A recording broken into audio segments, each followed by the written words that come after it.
Right, everybody. So on that note, it's 5:06 and due to no fault of ours, welcome to the Thursday, August 31st Nantucket Conservation Meeting. Permit me to confirm that all members who are present can be heard. Members, when I call your name, please respond in the affirmative. Mark Beal. Yes. Tim Brain. Here. Seth Engelborg. Seth will not be with us tonight. Okay. Mike Mizzarelli. Here. Joe Pandowski. Here. And is Linda with us? I haven't seen her on I don't yet. see Linda either. So, okay. Missing at least one and perhaps two. This meeting is being. Seth did tell us that he wouldn't be present at the last meeting, so his absence is not unexpected. This meeting is being held entirely remotely, so all participants are participating via Zoom. The public may participate via YouTube. There are directions on the Times website as to how to join. If anybody wishes to speak, please raise your hand either in your camera window or virtually and wait to be recognized by the chair. Please state your name and any relationship you might have to the project before speaking. Please keep your devices muted when you're not speaking so that you're not picked up by the recording or creating a distraction. Please note that this meeting is being recorded and that some attendees are participating by video conference. Accordingly, please be aware that others may be able to see you and take care not to screen share your computer. Anything that you broadcast may be captured by the recording. So we'll start the meeting with public comment on items not being heard this evening. And seeing none, that moves us on to public hearing notices of intent. And the following are continued. Nantucket Conservation Foundation, West Hummock Pond, continued until September 28th. And that's it. So that brings us to public hearings notice of intent. And the first one is Local Buoy Properties LLC, 15 Loretta Lane. Mark Ritz. Sorry, Mr. Chairman, we've had a couple of continuances come in late today. Okay. Local Buoy has continued the first one to the 14th of September. Okay. And the Trustees of Reservations Cascada Code 2 has also continued to the 14th of September. Okay.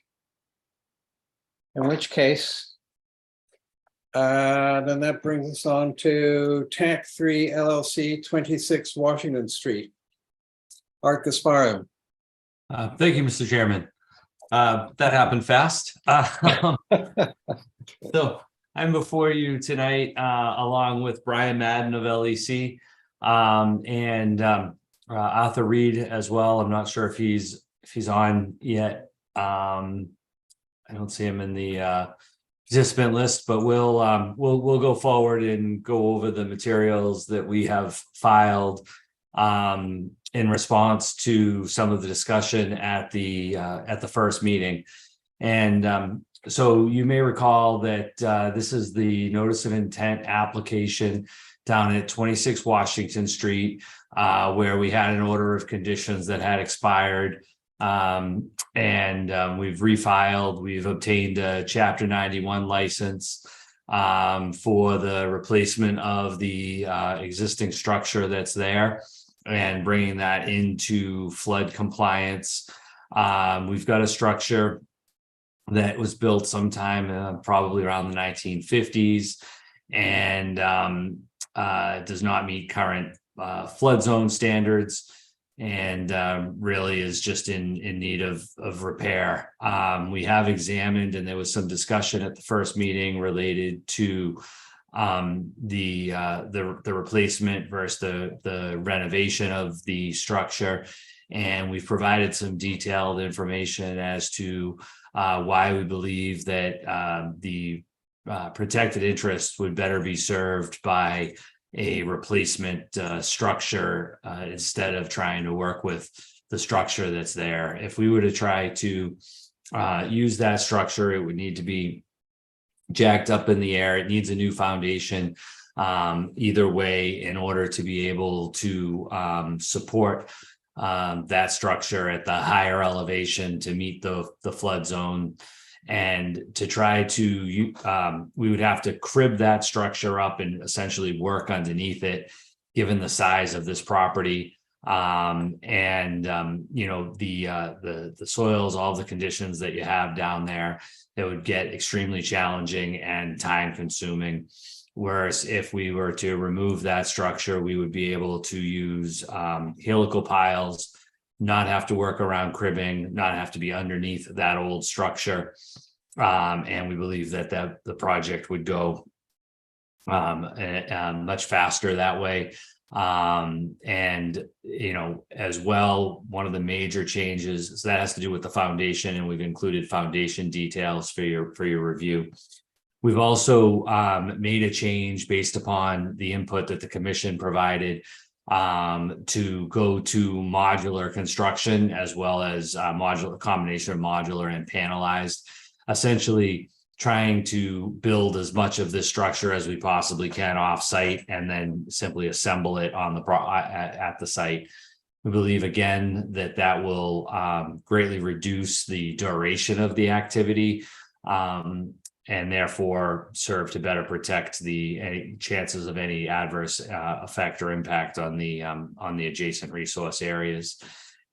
Further along the same lines, if we were to take apart the old structure, be pulling all the doors, windows out, you know, really essentially almost a gut rehab, if you will, there's a lot more chance of debris, additional impact. As you know, we can put construction controls in place, but if we were to come in and remove the structure and come in with modular and panelize and essentially assemblage, all of that, you know, those chances go away of having that sort of additional debris blowing, and how long it would take to do that work. And so I think that in this case, where we're looking at you know, essentially being downtown on the north or east side of Washington Street, essentially almost into a urbanized type area,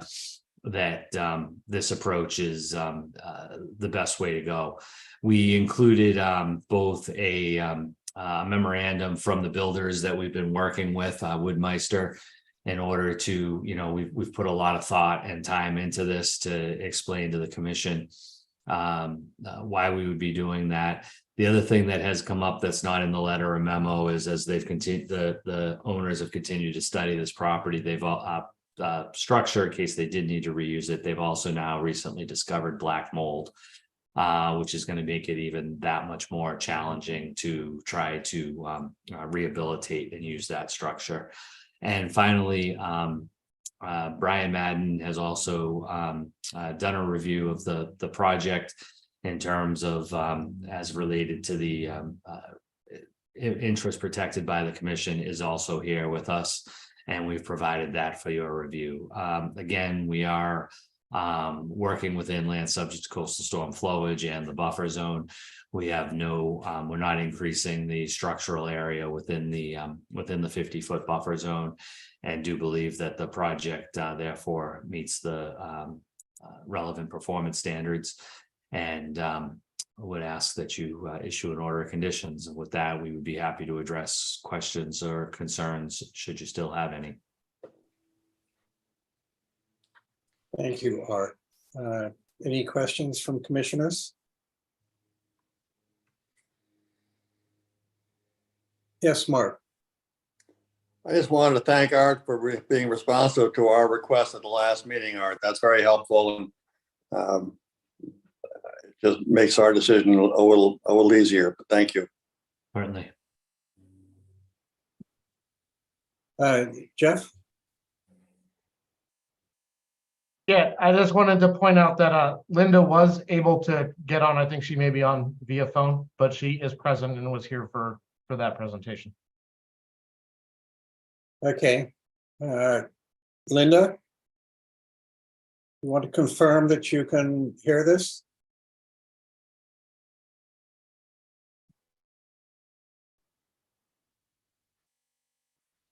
Okay, well, Yes, I see can that- hear it, Mr. Chairman, but I have recused from this one. Okay, thank you, Linda. So, well, I have a sort of, yes, Mike. Thank you, Mr. Chairman. I just wanted to say to Art that the modular construction is a bonus for this one for me. So thank you for that accommodation, and on to you, Mr. Chairman. Yeah, thank you, Mike. So Art, how much taller, thank you for taking our concerns into account, and thank you for the drawings. I was just wondering how much taller this is than the existing building. And because it seems a lot larger, even though it's the same footprint. Right. Did HDC say anything about that? Yeah, so, Mr. Chairman, we have received HDC approval for this structure. And the ridge is increasing by about 2.4 feet. Oh. Okay. Well, The, thank- okay.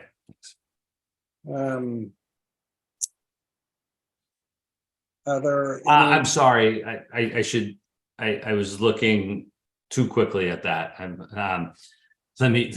The structure height is increasing depending upon how you look at the ridge is increasing by more, but the difference in the first floor to the ridge is increasing by 4 feet, but the ridge itself is going up further because the first floor is coming up also by about another 4 feet. So it is all going up significantly in order to get that first floor elevation from right now it is at about elevation 8.9 and we're going to 12.8.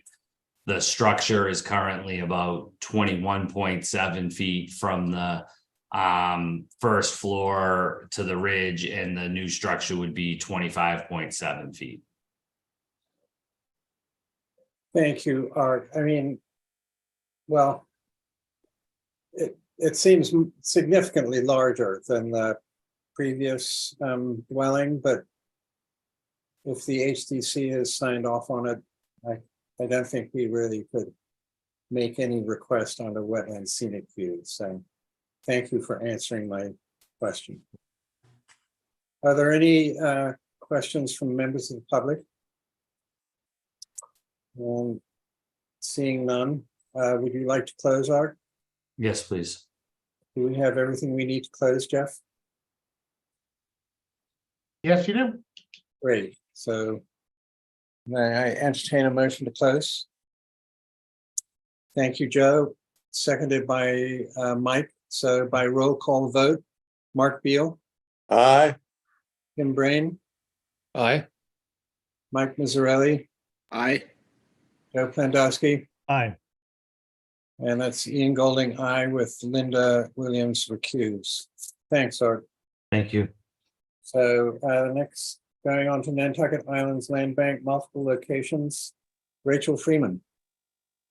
Good evening. My name is Rachel Freeman, and I am representing the Nantucket Islands Land Bank as well as other conservation organizations in a notice of intent application for the use of a biocontrol for Japanese knotweed. It is actually research into the use of a biocontrol across a variety of properties. This was heard earlier, and we had simply not received notification from Natural Heritage. They responded and they have no additional concerns or conditions. And I am requesting information from the chair as to whether or not you would simply like to proceed and close, or if you'd like me to revisit the application. Well, I'm happy for you to close because I think we discussed it in depth last time, but how do my fellow commissioners feel?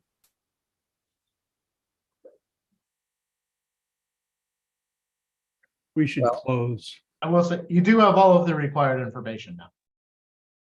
Thank you, Jeff. And I'm getting thumbs up from Joe and Mark and Mike and Tim. Great. Thank you. Me, it's fine. Okay, thank you, Linda. So a motion to close, please. Thank you, Joe. Thank you, Michael. So by roll call vote, Mark Beal, Aye. Tim Brain, Aye. Mike Mazzarelli, Aye. Joe Klandowski, Aye. Linda Williams, Aye. Ian Golding, aye. Thank you, Rachel. Good luck. I Thank you hope very it's much. successful. Sam, thank you. So that brings us on to 78 Walnut Road LLC, 78 Walnut Road, Art Gasparo. Thank you, Mr. Chairman. I'm before you tonight for the second public hearing for the application at 78 Walnut Road for residential development on a 25-acre vacant lot. And joining me is our Brian Madden and Glenn Wood and Sarah Alger. We have provided some supplemental information based upon the discussion and comments at the first meeting, which include a narrowing of the walkway, elevated walkway across the vegetated wetland on the existing path that accesses the beach. And then we've added additional silt fencing and hay bales along the existing east side of the existing traveled way of Fargo Way, where the resource area comes closest, probably about 6 or 7 feet from the existing sand track. And we've also provided a review of the project by Brian with respect to the protected interests. And again, we believe that the project complies with the bylaw and the regulations. We understand and have seen that there has been some concern. Had some discussions with the abutters, understand that the condition and use of Fargo Way is of primary concern. We will, as we put into the letter, monitor the condition of that road, any sedimentation that accumulates against the silt fence would be removed. We would make sure the silt fence stays in good condition. We don't anticipate the need to improve that road. The road is of sufficient character use to be able to withstand, I think, that loading of the vehicles, subject to some periodic maintenance, as has been done in the past. There are some overhanging limbs which would need to be trimmed, but we don't believe that there are any actual full trees that would need to be removed. The road is currently used by to access homes all along that road. UPS trucks, FedEx trucks, propane vehicles. So again, we do understand that construction vehicles and the frequency of those would be more than the current use, but it is temporary in duration. We believe that use of that road would not have any negative impact on the interest protected by the commission. We certainly are committed to being sensitive to the neighborhood and the use of that road. With that, we would be happy to hear everybody out, address any additional questions or concerns. And I would turn it over at this point to Mr. Woodard or Ms. Alger if they had anything to add. And otherwise, we would just, I think we'll just turn it back over to you, Mr. Chairman, and then respond to any questions or concerns to the best of our ability. Thank you, Art. Before I get to you, Mr. Gary, does Sarah or Glenn have anything to add? I think Art covered it. I'm here to answer any questions, so. Great, thank you. And So hearing nothing from Glenn, Mr. Gary, we fine. normally have commissioners ask questions first, so if you don't mind waiting. And Mark? Thank you, Mr. Chairman. Sarah, that's a pretty wild background you have there behind you. Yeah, I seem to be I don't know what I'm doing. I'm strobing a little bit. Well, it's quite the background. Art, I have one question for you, and thank you for the tour a couple days ago. That was very helpful. My thought is that the concerns of the neighbors and mine are of the road. I think the project, from my standpoint, is approvable. What would be your reaction if the cement trucks go in there and actually depress the traveled way? And then which would, by their depressing it, raise the center aisle and make it more difficult for very low clearance cars to pass and repass. So would you be prepared to do some repairs if that is the case? Because if a truck comes in there, a cement truck on a damp time of the year, I would think they might depress the center aisles. I mean, the traveled aisles. Through you, Mr. Chairman, we are certainly committed to maintaining the road in good condition. We also are going to be having other vehicles that need to access the site and use the road at the same time.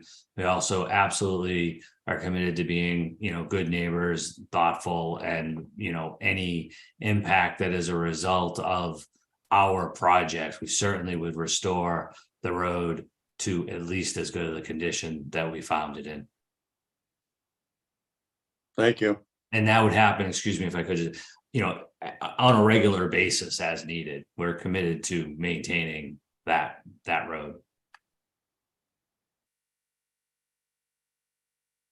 Any other questions from commissioners? And seeing none, Mr. Gary, you have center stage. Thank you, Mr. Chairman. Thanks to the commission for hearing us out. And all right, good to see you, and obviously quite familiar with the great work that you do, and appreciate the tee up that you just described. As one of the neighbors, we're at 10 Fargo Way. I recognize at least one other neighbor, Roy Thompson, who's with us. So we've been at this location for about 20 years.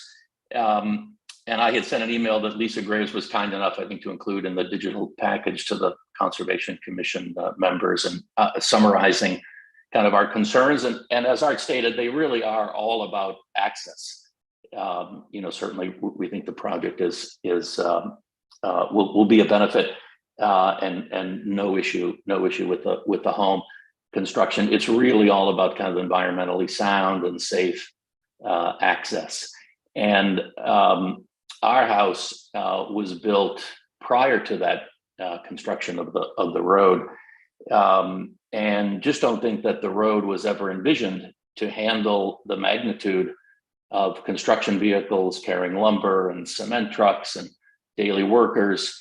And so the question that Mr. Beal raised, I think, is just the tip of the iceberg. And we're just concerned that kind of daily regular maintenance of the road is going to be insufficient, and that there will be damage to the mature trees and vegetation on both sides of Fargo Way. I saw the commission along with you, Art, the other evening walking Fargo Way, and we obviously all appreciate you getting a sense for it.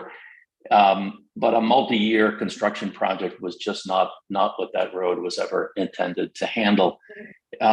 So we're quite concerned about that, and we're hopeful that there could be other procedures, other processes, maybe even including something along the lines of an environmentally sound kind of temporary access road for construction vehicles, bridged or otherwise. At a minimum, it seems like workers should be aggregated off-site and carpooled, in just kind of twice per day, rather than having then dozens of worker trucks going in and out, compounding the problem. Several neighbors are now full-time residents, so this isn't just a summer season annoyance. As I mentioned in my email, it's much more than that. And Fargo Way is a public access walkway to the beach, to the harbor, and that empties out just east of the Thompson's property, which is neighboring ours. So we're quite concerned about that. We've all personally funded approximately $100,000 worth of road repairs over the last decade, just to keep it from deteriorating. Never mind to kind of build up and repair, the ruts that happen with rainstorms and just normal, passenger vehicles. So we're hopeful that the commission will kind of take Art's recommendations, but really build upon them, because we just don't think it's sufficient to monitor and put hay bales and silk and periodic maintenance. I think the tree removal that would be required, which currently forms the arch over the road, relative to the height concerns, will be tip of the iceberg, and that no doubt trees all along both sides will be damaged with vehicles going in and out. So really, our sole concern is around the environmental soundness and safety associated with access. Thank you, Mr. Gary. Art, would you like to respond to Mr. Gary's concerns? Certainly, I hope that we sort of address them out of the gate. We, are committed to, maintaining the road in good condition at the end of the, through the project, certainly at the end of the project, to be no worse than, or even better than what we found it.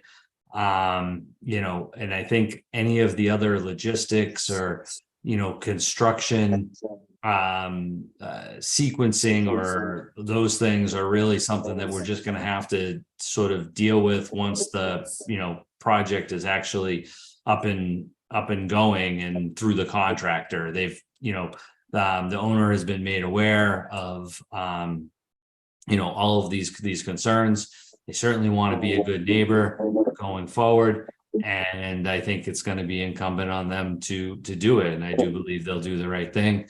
I don't see how exactly that gets factored into, an order of conditions. Is we try to address the part that would get into the order of conditions with respect to the silt fence and the maintenance, really the protected interest being the chances of sedimentation or impact there. So I hope I've addressed it, and, to the best of our ability. I think that this can be made to work. Thank you, Art. So Ms. Thompson, if you'd wait, please, because RJ Turcott had his hand up. So RJ. Thank you, Chair Golding. RJ Turcott on behalf of NLWC. I just have a quick technical question in regards to the structure going over the wetland as part of the access path. Wouldn't that have required a written waiver request, or no? Thank you. Jeff, would you like to answer that? I'll let Art answer it. It's his project. I'll correct him if I need to. I don't believe so, for a couple of reasons. We consider that to be a water dependent use. It's for the path that accesses the beach. That path is already there. We're looking to continue to use it and have regular maintenance on it. That path comes down to the beach at a point where the bank is only about 1 foot high. So we're able to access the beach without any structural elements down there. It also provides, the owners have some mobility concerns, and that path and being able to get down to the beach without having to traverse stairs, we believe is a necessity for them. And the path, the section of wetland where we're going through, as you can see, is the narrowest point of the wetland there. We could certainly continue to, this is not an area that is submerged, has standing water on a regular basis. I believe that we could, regularly use this path without that walkway, without concern. We've proposed the walkway as we believe the elevated walkway, which again is only 25 feet long, because we believe it's the best way to meet the performance standards to improve and protect that wetland. I think that is an improvement there to have that, but that otherwise the option would be to continue to, for pedestrian traffic on an existing path through that beach. So through that path to the beach. But I know that was a little bit more than the question. I don't think that it needs a waiver, but I also think that it really represents an improvement to the protected interests there. Thank you, Art. Jeff?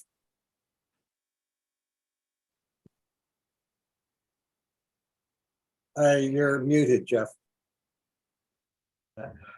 Oh, man, so rusty.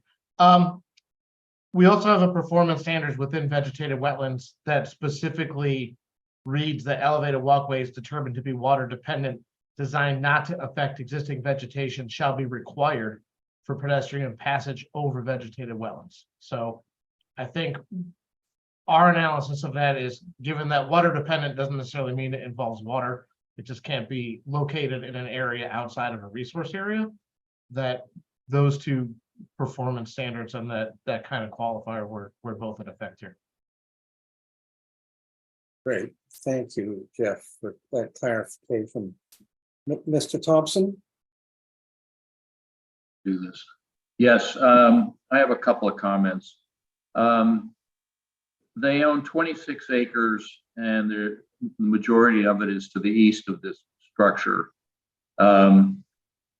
I know there's some wetlands between this house and the building site and the rest of the land, of the rest of the property, and but the rest of the property is not wetlands, a bunch of it, and they could go all the way to the Walwinnet Road with their own road, and I don't see why we have to suffer through this building and the road has to suffer when they could come in from the other side, do a temporary cut through the portion of wetlands to the east of the structure. And then at the end of the project, they can rebuild that wetlands area. And we don't have to deal with the traffic at all. Well, I'll ask Art if he'd like to address that, but that's really beyond our purview as a commission. But how did, excuse me, just one thing. Whose purview is it? So, Mr. Thompson, so Yes. we basically judge applications that are before us. We don't suggest where people locate their houses on the property they own. And so that's what I mean, is that it's not really up for us to determine where they put the house if they are coming in and it is a house that we can approve of. So, Okay, can we have anything, excuse me? I would like to submit that they should be considering this instead of doing Fargo Way. Under your preview right now, which is just wetlands, you say that we're not touching the wetlands very much. You're not in concern with trees. So far, our vote doesn't have much to say here. But it seems to me that they should be applying to come in another way, and we wouldn't have to deal with this. Well, Mr. Thompson, I respect your opinion, but yes, Jeff. You're muted again, Jeff. Twice I've done that now. Sorry, I think I can help answer this question a little bit because I know it's come up on other sites too. So what the request is, I want to make sure I'm understanding it correctly before I provide the reference I was going to. The suggestion is to come off of Walwinnet Road, and I think that's understood. Come across the lot, put a temporary access through one of the resource areas to access the site, do the project, and then back out and kind of restore that area to its original condition. I think when we think about that and the commission contemplates that, one of the relevant pieces of case law to that is actually it's over on Squam Road on Nantucket, a different property in the 80s I don't want to get the street address wrong, where there was an application to do something similar to bisect a wetland for passageway. And that project ended up being denied by the commission to prevent that impact of intercepting that natural wetland area due to the fact that there was an existing alternative for a driveway which they held an easement on for access to a portion in the rear. I think in this case, where that's applicable is, I don't think that in the past practice of the commission, or if that order of conditions happen to be appealed, the fact that there's already an existing access way that's in place, I know, well, inconvenient to the folks on Fargo Way, and I think we hear your concerns and are definitely sympathetic to those concerns. I think the fact that it exists would really limit the commission's ability to bisect an undisturbed wetland area for a temporary impact. I know it was kind of a lengthy roundabout way to get there, but I think that would be against many previous decisions of this commission and kind of the existing case law that's in place for bisecting natural vegetated wetlands, even for a temporary period of time if there's existing alternative access. Well, Thank you. why don't we do what they do when they do the bike paths and they go through wetlands, and let them go through that wetland as a permanent driveway and rebuild wetlands to replace the section they take, or make them put a bridge across it so they can come in that way. So, I mean, Mr. Thompson, that is not the application that is before us. And we've heard what you've had to say, and we've listened to your concerns the same way as we've listened to Mr. Gary's concerns. And we'll try to, as much as we can, within our regulations, to address them in the orders of conditions. But I don't think that I have much to add on what Jeff has said. And so there we have it, really. Art, yes, please. I would just briefly respond that when Mr. Thompson suggested that, I did consider it. I wanted to look at all alternatives, and I think that the situation is that we have to make the application and really the project in compliance with the regulations and the protected interests. And if we, when I looked at where the other wetlands are, it essentially would be creating a new crossing. And so while it might make sense for one reason in the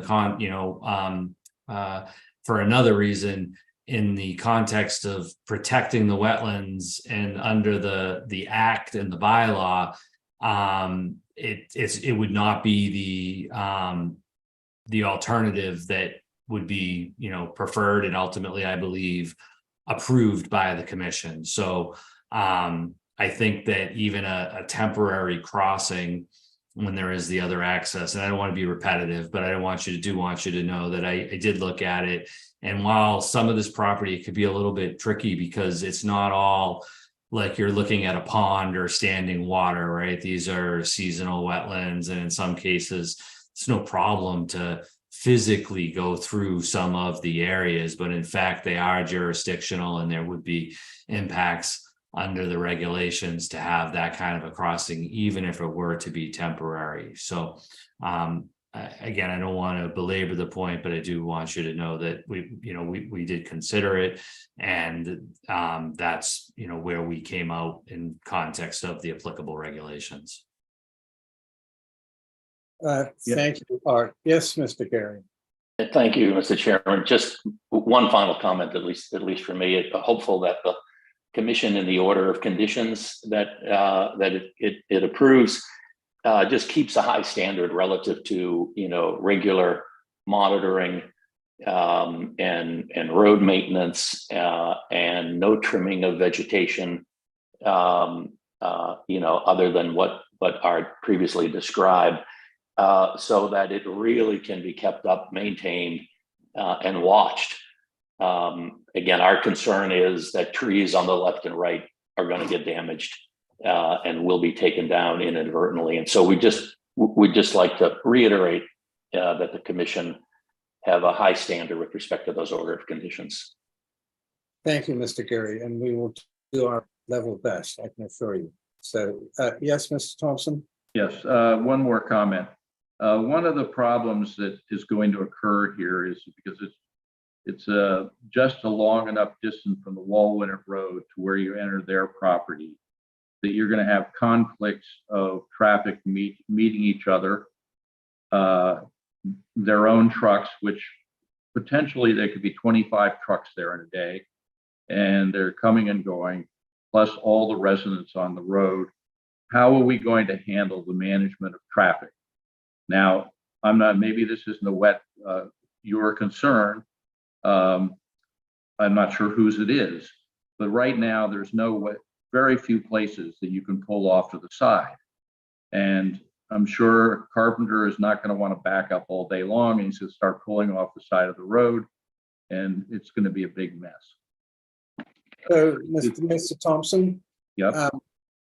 I do hope, and I would imagine, because I'm sure that that Art's clients want to be good neighbors, that they will put in place a protocol that will address your concerns.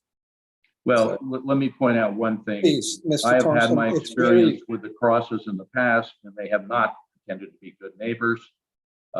They have not contacted any of us about this project verbally.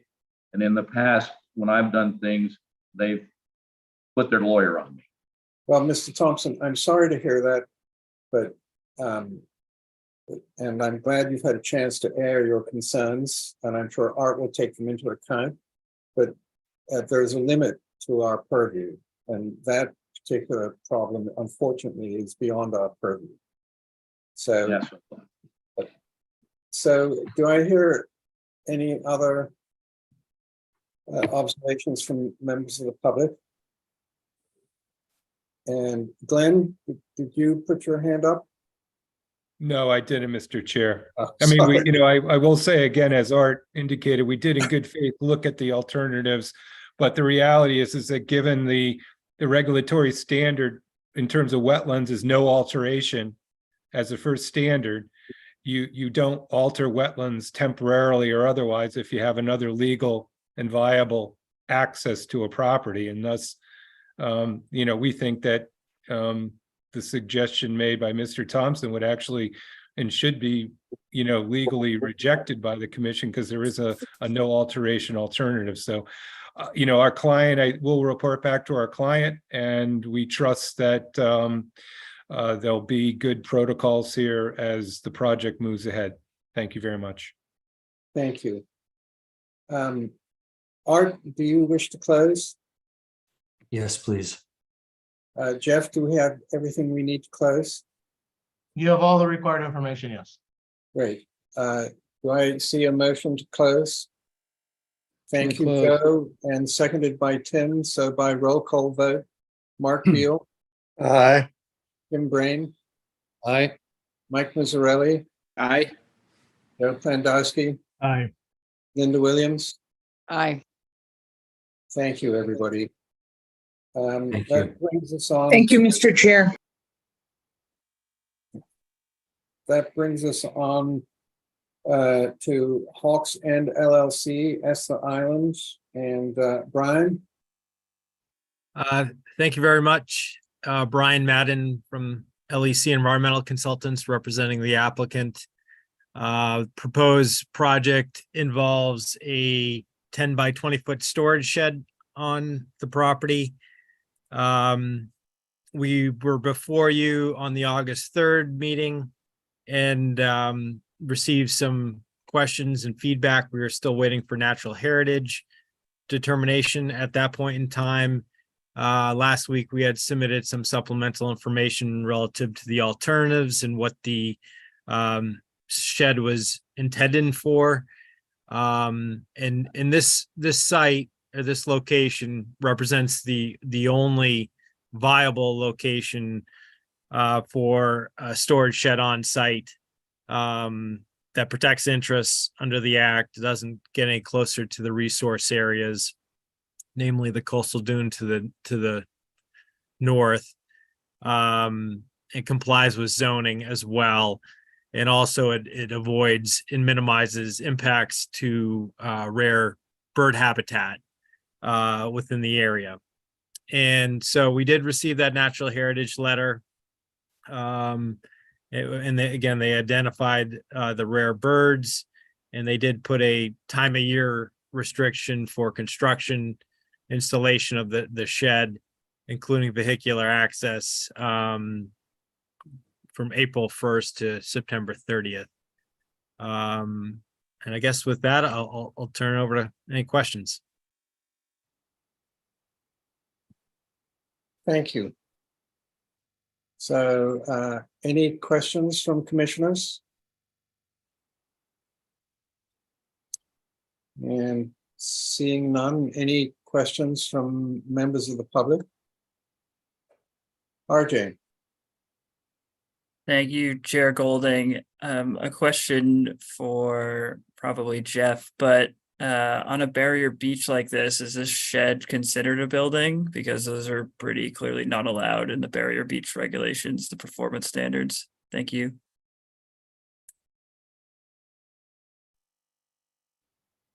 Yes, I would definitely say that this would be considered a building within those standards. So that's, you would have to apply a waiver to waive the requirement for no buildings, essentially no new buildings within the barrier beach. And we have requested that waiver in the notice. So any further questions? All commissioners happy and with granting that waiver, considering RJ's question? Mark. Well, I suppose I do have a question. I mean, if they're not allowed on Barrier Beach, why are we even considering it? Through the chair. So just to go over some of the points of what we specified, why the need is. So right now there is no exterior shed or any storage on the property. The two other residential properties on Esther Island do have storage sheds amongst other structures on the barrier beach as well. This location is necessary to store numerous materials from boating related gear and sunfishes and kayaks to just basic tools and other materials that are necessary for the upkeep of the house. So, you know, this is a small structure cottage on the property, and anything that you need for any maintenance, you have to drive back and forth from Smith's Point through rare bird habitat, requires town escorts to avoid any impacts to rare birds. This enables the ability to minimize and avoid vehicular traffic through that area, and enables storage on site that is currently just being stored outside exterior construction or exterior storage rather. This provides interior protected storage within a small structure. And again, we are proposing to elevate the shed on helical piles. And we believe that the design will not affect the interests protected under the state Wetlands Protection Act and the local bylaw as it relates to the barrier beach and coastal dune system. So it's much needed at this particular site. Thank you, Brian. And RJ? Thank you, Chair Golding. So this could very well open a whole can of worms for the commission, considering the stance that has been held with new structures and other resource areas, because if this is approved and it is a building and it is on a barrier beach directly, it opens the door for additions to the existing structures and what have you, which the commission for the past few years has drawn a very hard line on as far as new things in resource areas. And Nestor Island is an incredibly dynamic area. And while there is impact to traveling back and forth through rare bird habitat, there's no way you're going to get a new building out of there before the next hurricane comes through, and it's much easier to move equipment away. And even if you lose some of that equipment, if it's in a shed on the property and that shed goes in, the equipment's going in regardless. So the commission should really consider this carefully and discuss it before granting this waiver. Thank you. Thank you, RJ. So any other input? Just to say that, I would view it as the shed provides more protection during storm events. Now, it's not going to necessarily protect everything in the biggest hurricane. Obviously, that's a different scenario, but in general storms, this will secure materials, provide a secure location so they're not strewn throughout the resource areas. This shed is not a habitable structure. I know the commission in the past has been wary of precedent setting, but each project is viewed on its own merits. And I think this is a very extenuating circumstance that we are certainly not asking for any habitable expansion or new structure. This is for storage in a unique setting that needs it. Thank you, Brian. So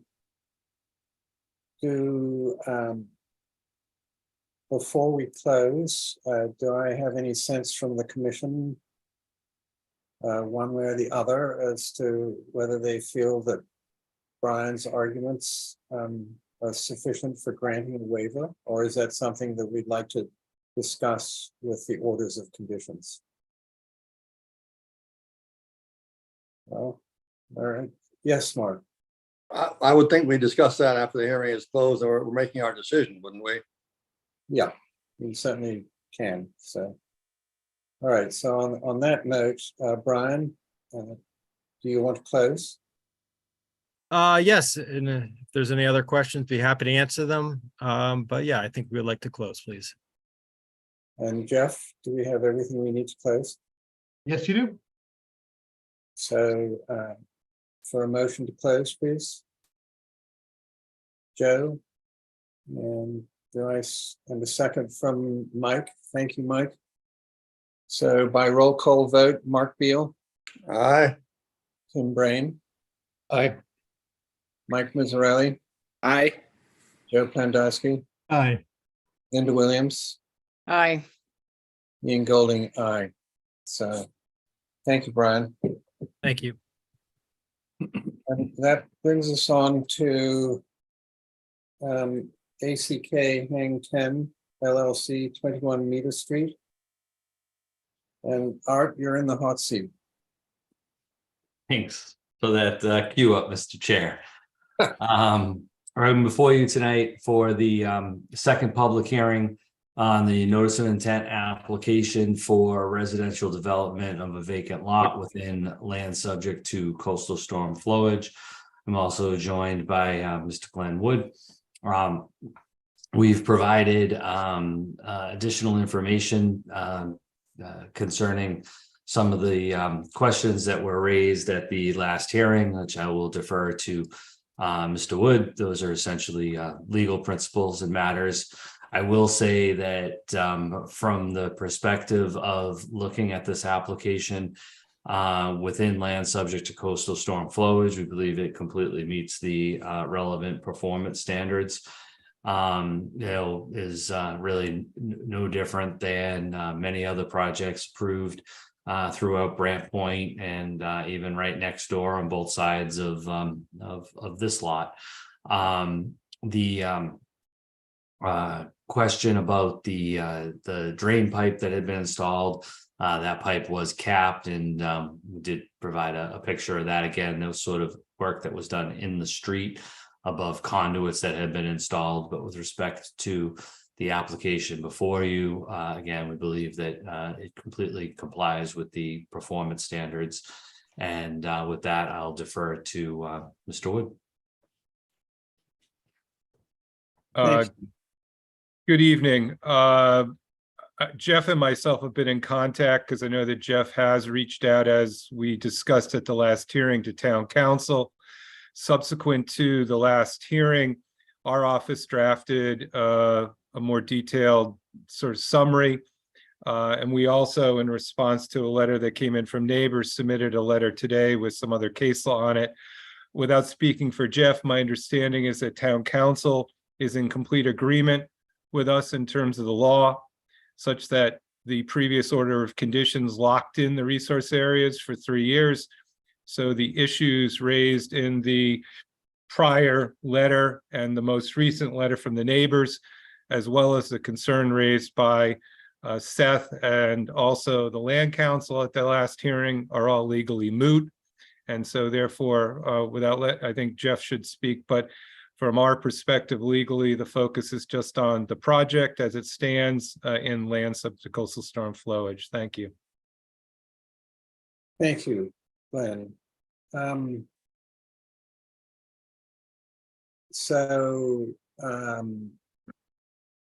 Looking to my fellow commissioners, are there any further questions after the new material has been submitted? Yes, Tim. Yeah, I'm sorry to do this, but I was not here for any of the previous, I wasn't a member of the commission for any of the previous dealings with this. And it's a pretty confusing and complicated one. And I'm wondering if someone could briefly give me a brief history of this, maybe Jeff or someone else. Thanks, Mr. Chairman. Not at all. I'm sure Jeff can give a more coherent summation than I can. So Jeff, would you mind? Sure, I'm happy to, or if you want the applicant to describe it as well, it's up to you guys. What I'm concerned mostly about are all of the various alterations that were made to the property at different times, how they affected whether or not the commission interprets it as a wetland or not. And obviously there's some insinuations that it was altered in order to make it not a wetland. At least that's the way I interpret it. I'm not making any accusations, but so I'm confused about the whole process of that resulted in the decision in February of this year. What was done before that? Was it done correctly? Did Concom get the information they needed? If you, I can't explain it any better than that, Jeff. If you can give me just a quick. Sure, I'll try my best to give as neat a summary as possible without getting into subject matter that probably isn't germane to the specific application. So this did come before us once before as part of an application that was as a result of an action that was taken for some work that was done without a permit. The site was substantially altered. It went through a notice of intent process. That process resulted in a project where a rain garden was constructed in an effort to restore some of the site's function that it had previously been in. That order of conditions was issued. That order of conditions called out specifically that land subject to coastal storm flowage was present on the site. There was evidence presented, and the order of conditions reflects this, so I don't mind bringing it up, that there were things that were signs of potential things like wet meadows, but the commission wasn't able to make a determination at the time for the presence and location of any other resource area other than land subject to coastal storm flowage. That's what's come back now, and I think what Mr. Wood has referenced and what we sent off the town council, and the resultant of that permit, which wasn't appealed, is what's legally standing for that lot right now, that it's within land subject to coastal storm flowage. And there were some signs that there could have been additional resource areas that couldn't be confirmed. And that's what brings us to where we are today. There's a lot of lot of discussion that went into that last one. So I know Okay. it doesn't necessarily get to it, but that's kind of where we are. I got it. Thank you. Thank you, Jeff. And Mark, yes, please. And I think, Tim, to maybe to help you a little more too, between those two events,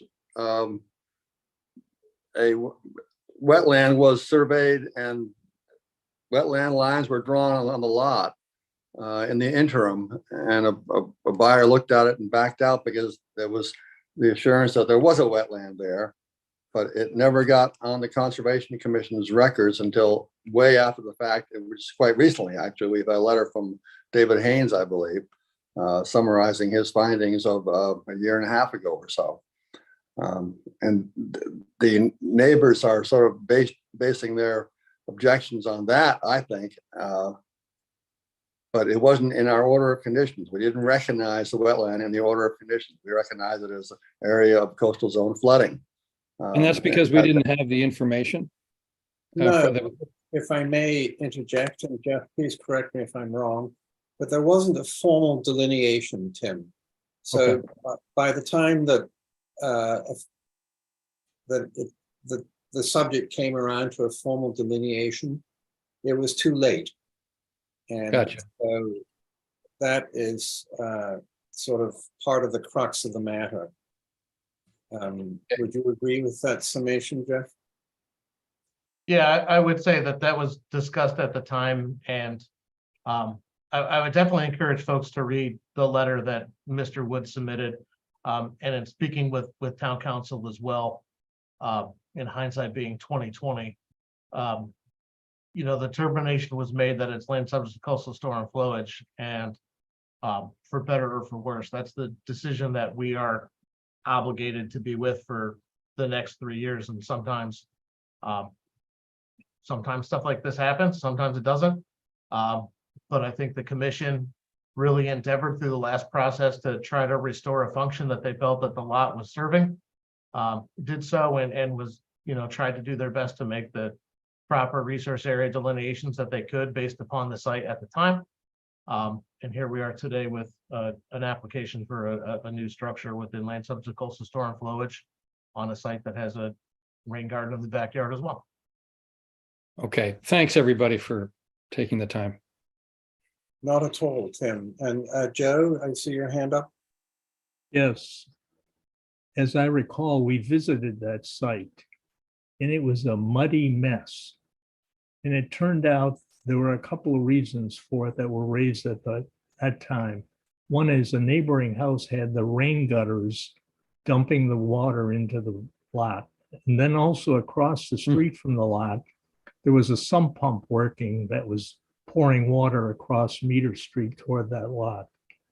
And it also had wooden timbers that outlined the lot for some reason or other, which was not approved by anybody. But it was simply a mess. Thank you, Joe. And Linda, do I see your hand raised? Yes, thank you, Mr. Chairman. I read everything that we got this week. I read what came from the neighbors. I read town council's response. I don't think we can go backwards. We're now just sitting here looking at a new structure that's going to be on piers and meet all the requirements that we have. I don't want to retread this because town council said we can't based on the first approval. And I think we are pretty much done with this going backwards, or what was there, what wasn't there. I do know those yards. And they do drain under the path of least resistance, and that's this lot. I was involved with some of the other structures in front of this one that were put up. Hanley, when I was on the planning board and the HDC, and it is what it is. We're not, the whole objective, I think, is to make it unbuildable, and I don't agree with that. So I'm pretty much done talking about it personally, other than when we're going to consider the new structure. Thank you. Thank you, Linda. Are there any other, Mike, please go ahead.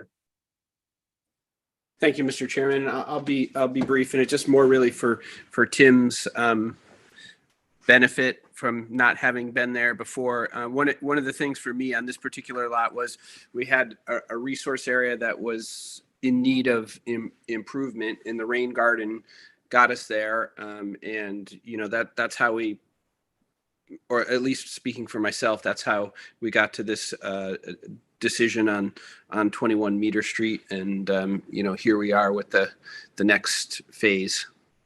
Thank you. Thank you, Mike. Thanks, Mike. So if no further observation from commission members. Can I Diane? speak for? Yeah, well, Diane, absolutely. After I've ascertained that there's no Okay, further fine, that's from good. Thank commission you. members. And there don't seem to be. So please identify yourself and you have the floor. Thank you. This is Diane Coombs, and I live on 44 Union Street, which backs my side line goes, I don't know, 6 feet across this line of 21 Meter Street. It has been a wetlands, or close to, not a delegated wetlands, but a wetlands. And I have lived here 52 years in this one spot. And I have dealt with the wetlands with the wetlands has killed the plants that I started with, larch trees and the rest, they didn't last. There is a town elm tree that is put in the year this house was built in 1835. I have pictures of it in 1859. It doesn't, I have done as much as I can to protect its roots. I don't care whether he builds a house there, but I do care what raising that property has done and will continue to do with, if the water is stopped from flowing naturally down the hill. It isn't that people are running off gutter drains and the rest of that stuff. It's ridiculous. But there was a line put in and it was covered up that went down Meter Street, that you can look down in the hole and see the water running off this property. To say it doesn't exist when you have David Haynes says it has existed, how it can't disappear. They don't disappear over time. I sat here in my bedroom and I can't go any further than that and watched him dig out that wetlands with a backhoe and saw the Joe Pye weed and the rest of the stuff go, because I was going to see if somebody could save it and I could use it up there. As I say, nobody's trying to stop him from building. We are asking you to consider that this is a wetland established. Maybe it wasn't established last year, but it has been established 2 or 3 years before, when the Pates had David Hayes come and examine it. I don't understand why you all say, well, it's too bad, it's too late, but it's destroying the area of the old street that has a wetlands. And if anybody, one of you came up and looked into my property, or Al Keen at 4 Fayette Street, you would see the results. Give us some protection so that the flow coming off, it's not flow from gutters.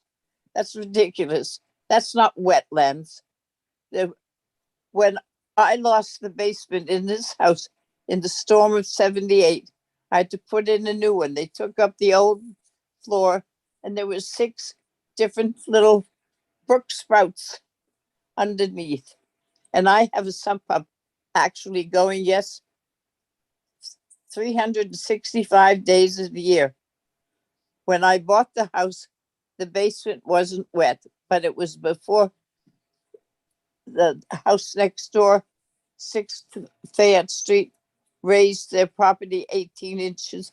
And people that built Al Keene's property lifted it more and stopped, and then originally putting in Washington Street, stopped the natural flow of water coming off the land here and coming down through Orange Street and the bluff, not going over like a waterfall, but naturally through the earth.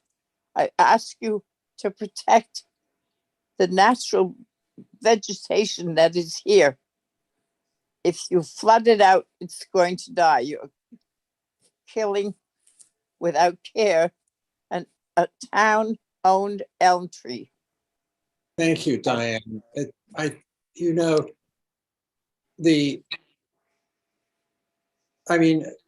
Speaking as a commissioner, I feel our hands have been tied by the legal advice that we have had under these circumstances. So I don't think any one of us would be disputing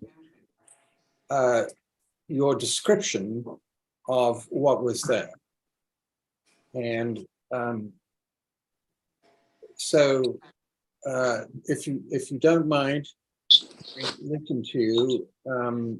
I'd like to listen to RJ and then Ms. Wingerter and then our Commissioner Linda Williams in that order. And then if you wish to comment further, please do. Is that acceptable to you? Yes, thank you. Thank you. RJ? Thank you, Chair Golding. RJ Turcotte again for NLWC. We've submitted 2 letters to this point, and I sympathize with Commissioner Brain and any of the other commissioners who this is a lot of information, and this has happened over several years. This has been a particularly interesting one because it's rare for a site like this to be this much in public view for everyone to see as wetlands violations go on. But essentially in 2020, David Haynes and his team came out and photographed on site wetland indicator species. And at the time, the property was worth 1.325 million. The folks across the street, the Pates, were the ones interested in purchasing the property at that time to put a house and a garage on. And when Mr. Haynes discovered that there was an IVW on the site, they backed out and moved on. And subsequently, within a month or two, the listing on Zillow, which I had referenced in my first comment letter, the price dropped by over half, by 62% to 500,000. And this was primarily due to the constraints on the site. It's not an unbuildable lot. This is not a situation where a taking would have happened. It is a buildable lot. It's just a very restricted lot.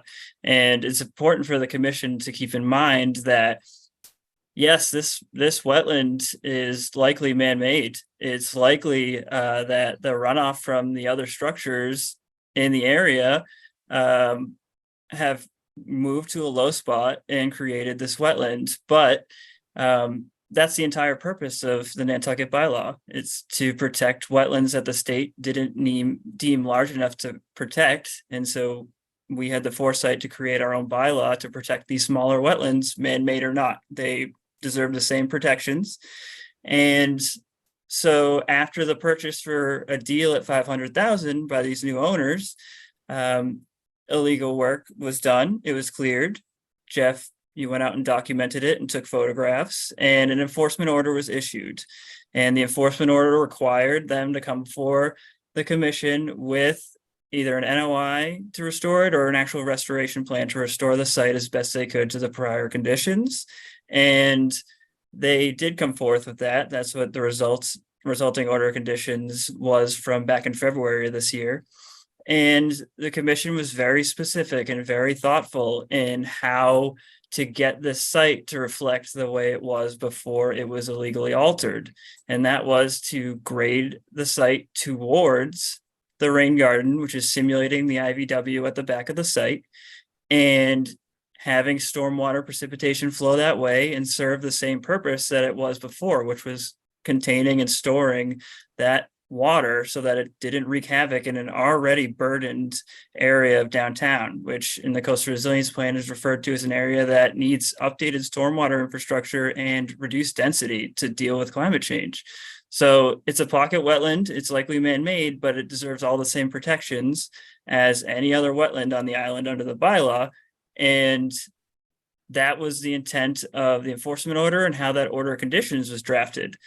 Astoundingly, after that order of conditions was issued, further illegal work with a backhoe was done. It was, the rain garden was installed. That's about the only thing that we can see right now that from that order of conditions has been followed. Unfortunately, the site has been graded and there are photos in the record right now showing where the water goes now. It has been graded in a way to move it away from the rain garden toward the driveway, and we had further photographs taken from the neighbors of what we believe to be a dry well and concrete junction block and illegal subsurface infiltration, which was not permitted even under land subject to coastal storm flowage, which then taps into a storm drain about 75 feet down Meter Street. And although it has been capped, that infrastructure is still under the driveway and it is still unpermitted, and it is still causing that site to not function the way it once did and the way that the commission intended when they ratified and issued this order of conditions a few months ago. And we have evidence of all of this. This has all been submitted. And even if right now, I think I'll just go and hop out here. Great, thanks a lot, man. Yeah, thanks a lot. Take care. Drive carefully.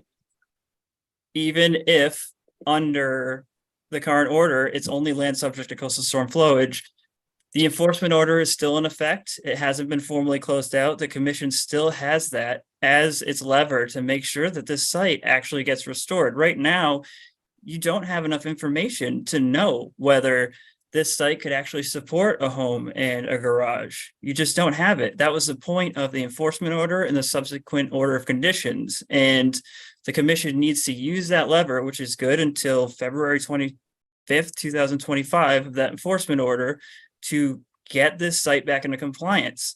It is remarkable that after the enforcement order was issued, more blatant unpermitted work has been conducted, including structures.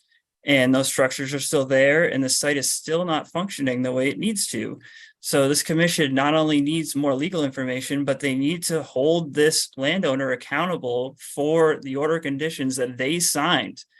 That's signed and dated. They have to follow. They have to install groundwater monitoring wells. They have to make sure the rain garden's working properly. They have to make sure it's graded properly. They can't have this subsurface infiltration.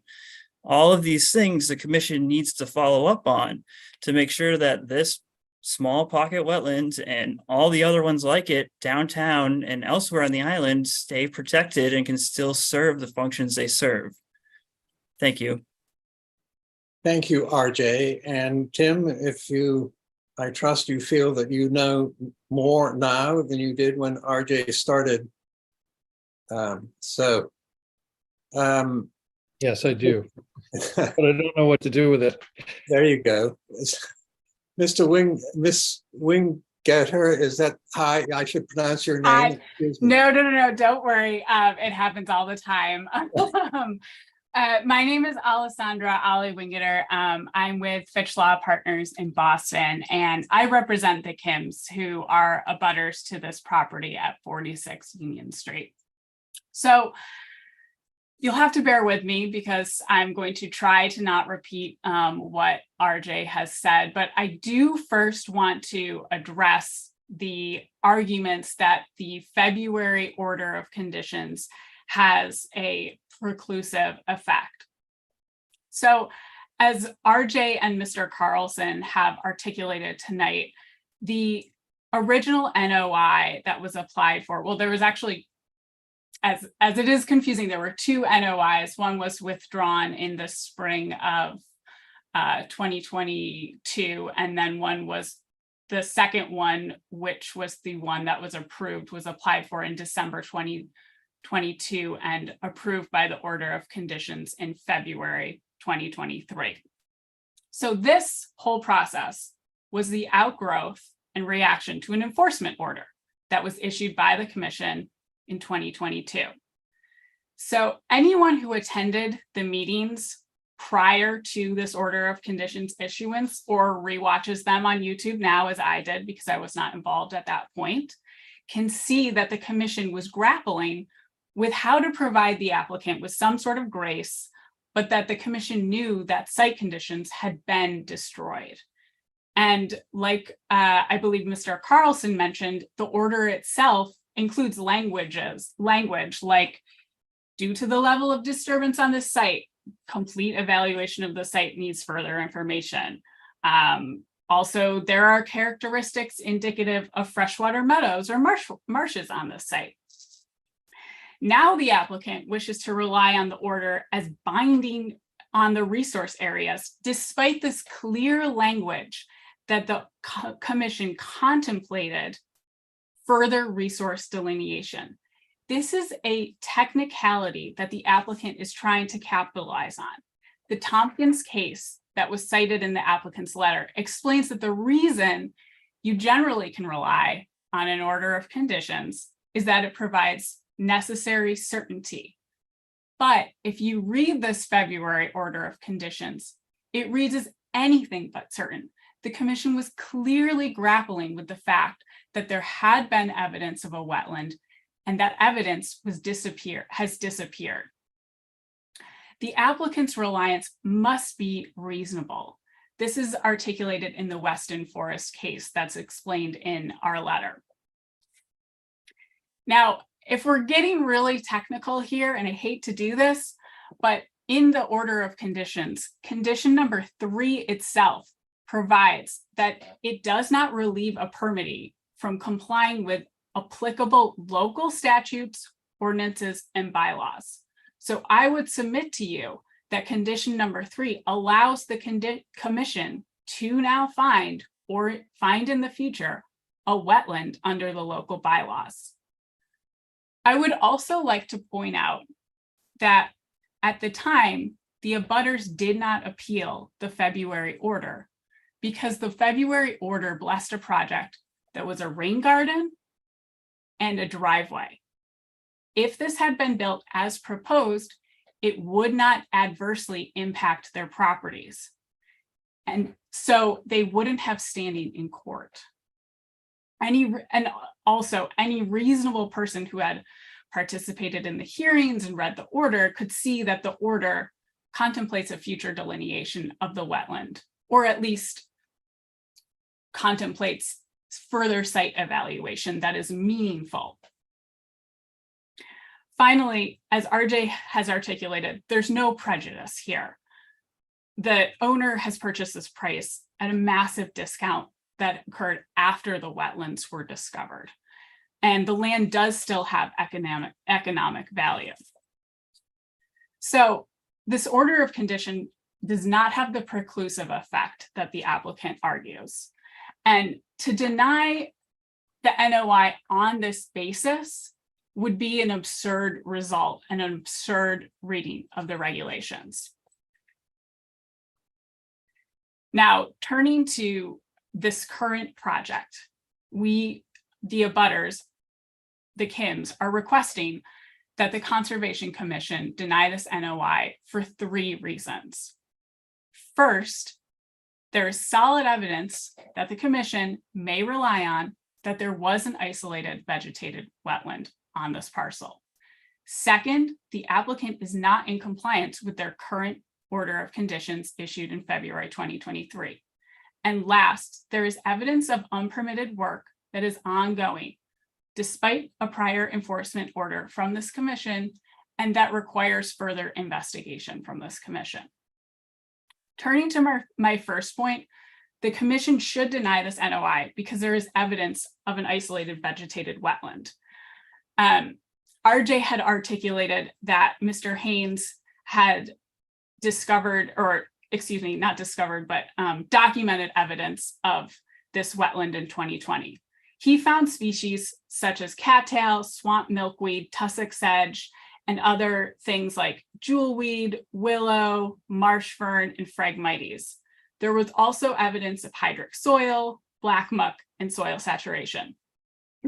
I believe Mr. Haynes is on Zoom tonight. I don't want to call him out, but I think he's going to articulate in a much better way than I can about what he saw in 2020.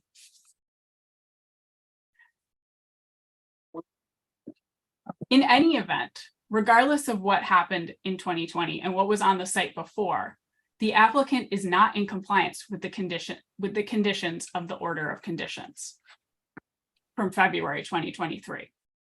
Condition number 21 required the installation of 3 monitoring wells, the location of which was to be reviewed by staff and to record groundwater levels on a seasonal basis. The monitoring report that was provided in July to the commission does not indicate that monitoring wells were installed and no groundwater levels are included. The report was also provided to the commission mid-season. The full growing season hasn't even finished as of this season, as of this hearing. So I'm not sure how we can have a full record of things like groundwater levels. Second, condition number 23 also mandated that photographs are supposed to be provided at the beginning and the end of a growing season, specifically of the rain garden. Again, we haven't even finished the growing season here. The July monitoring report included 4 photos, which were taken on July 27th, 2023. This is woefully insufficient.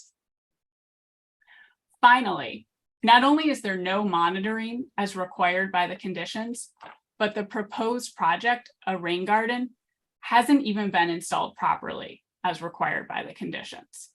Although this is not a restoration of the wetland that was once there, the former chair of the commission called it a good step towards restoring the site. The rain garden is now installed at a higher grade than the original grade, which has the effect of backing water off of it onto other properties, and also has the effect that any intended site evaluation of the ecosystem services the rain garden is supposed to provide is now impossible to evaluate. The applicant was also supposed to provide a final planting plan under condition 20. The commission should ask if that has occurred. Like Ms. Coombs has articulated, this water is now threatening a 100-year-old town elm in her yard. So we have no monitoring wells, no proper monitoring report, and no functioning rain garden. I note that this non-compliance is cause alone to revoke the February order under section 136(3)E of the Nantucket bylaws and 310 CMR 10.056J of the state wetland protection regulations. At the very least, because of these 3 major violations, the commission should not approve the current NOI. Finally, the commission should deny the NOI because there is evidence of unpermitted work that the commission should investigate further. I'm not going to go into detail about this because it's well documented in the 2 letters that the Land Council submitted. But I think the commission, before it issues any more permits for this site, may want to know what drainage structures were installed this past May. Where are the drainage structures on the site? Why were they installed? They should probably check the town's new surface and groundwater protection regulations to make sure that nothing is in violation there. Why was there a need for an excavation underneath the driveway this last May? What is the metal plate located at the end of the driveway covering?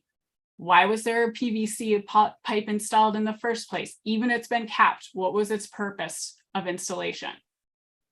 And can the site even achieve the performance standards for land subject to coastal storm flowage now? Looking at the photos that are included in the Land Council and the Kim's letter. Given that this whole saga has started with an enforcement order There is non-compliance with the current order of conditions, and there is now further unpermitted work and potential further regulatory violations. The commission cannot issue this order of conditions. There is still an open enforcement order, as RJ has noted, under which this commission may act.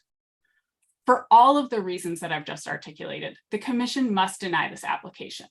This isn't the way the process is supposed to work. The applicant is taking advantage of the commission's grace under the prior order of conditions and trying to capitalize on regulatory technicalities. If this activity is allowed to continue, it's going to happen again by someone else with bigger projects and worse destruction. The commission should be very wary of any precedent that its decision may set. We ask now for the commission to deny this request and impose any other enforcement it deems necessary and appropriate on this site. Thank you. So thank you, Miss Ali Wingeter. Yeah. And Ian, David so- Haynes. well, I'm thank sorry. you, David. I was actually going to ask commissioners if they had any questions before we opened it to members of the public, but David, I would very much I believe, like to hear Mr. Chairman, I believe I was next. excuse me, Linda, I'm going to wait and address these issues first. So Okay. please wait your turn. Thank you. So David, please go ahead. Yes, I apologize. I'm having trouble with Zoom for my iPhone. Not to belabor the fact, just to summarize, we did do a site visit back in July, between July and October of 2000. The site was a mowed lawn down to a wet area in the rear. I have documented the vegetation. It was dominated by obligate species, cattail, swamp, swamp milkweed, tussock sedge. There was jewelweed in there. There were organic soils in there. I did look at the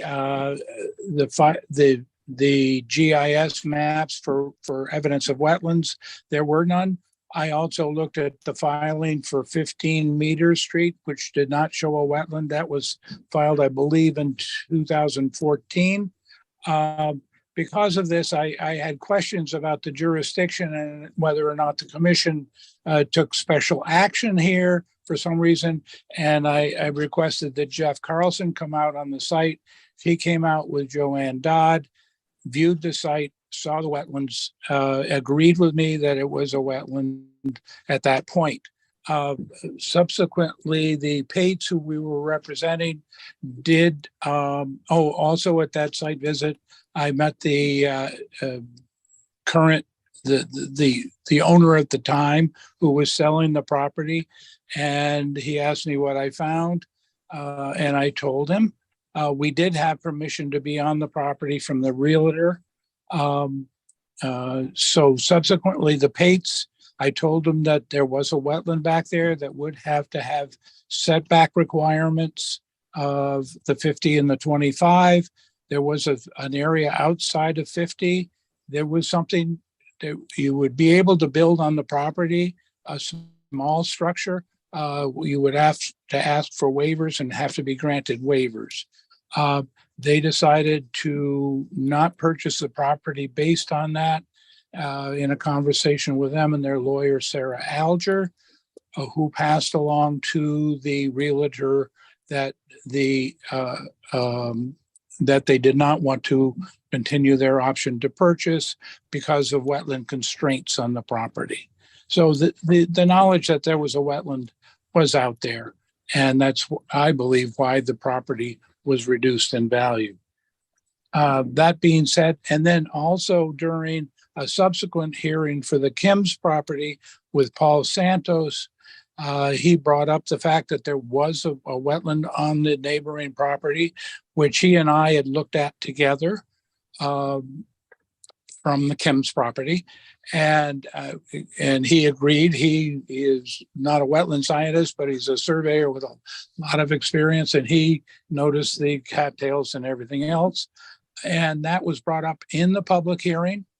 And during that public hearing, that there was a wetland over there, but it was far enough away that what was happening on the Kim's property was not within any of the setbacks.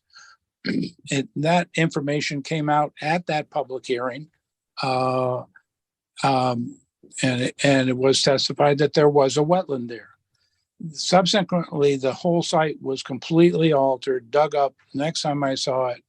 And then they brought their wetland expert in who dug in newly dumped sand and completely manipulated areas. So their findings, I find, have no credibility. With respect to the order of conditions, it was brought up last time that why didn't we appeal it? I was speaking to the Kims and they decided not to go forward with the appeal, basically because we thought the order of conditions with the additional findings were as good as we were going to get. Unless the commission would turn around and require that a wetland be restored back there, putting in restoring it to original grades, restoring everything back there, digging out, making a rain garden, planted it with well, it asked for a plan that we haven't seen, but also it definitely included typha, which is cattails, an obligate species which were growing there. We felt that would require, and the commission in their findings required the commission number 3, the commission finds that the only resource area that can be confirmed at this time is land subject to flooding. The commission finds that due to the level of disturbance on the site, complete evaluation of the site needs further information, stabilization of the site to allow grade levels coupled with the construction of a rain garden will serve to allow for proper evaluation of the site and any future applications. That means it wasn't a dead issue. The commission finds that based on historic photographic evidence and evidence taken at the site indicating high groundwater, there are characteristics indicative of freshwater marshes or meadows and existing on the site. We felt that those conditions would require further evaluation in the future after the site was stabilized and restored to the original grade and a rain garden was constructed. As Ali said, there is a mound, and RJ, the rain garden is a mound. Rain gardens are supposed to be a depression for water to be stored in and either wetlands develop increased infiltration, whatever. That has not, in my opinion, been done, but I have not been on the site. I've only viewed it from the road. So we felt that the additional findings in the order of conditions did not lock in future determination of wetland status. In Attorney Wood's letter, he cited the order. I think it was the Walsh case. The order of conditions including any findings and wetland delineations formed the basis of the orders are valid for 3 years. Well, I consider the findings to be part of the order of conditions, and so those conditions cite the need for further evaluation. And so I don't think that the order of conditions, just because it didn't check the box because there weren't any. I know there weren't any. After it's been bulldozed, there weren't. I can tell you, after I heard this decision coming from the commission, I heard bulldozers starting all over this island. I thought it was, I'm sorry to say, but it wasn't a very well done decision, and I apologize for saying that. But in summary, there was a wetland there. The commission had wanted to review it in the future. You look back at that hearing, look at those minutes. Look at the hearing and see what people said. It came out in the end that you wanted to look at it in the future. I don't deny that building a driveway in there and a rain garden in the back was allowable by those order of conditions, but I don't think it precludes, it allows what's happening now. Thank you very much, and I apologize for rambling. No, thank you, David. And so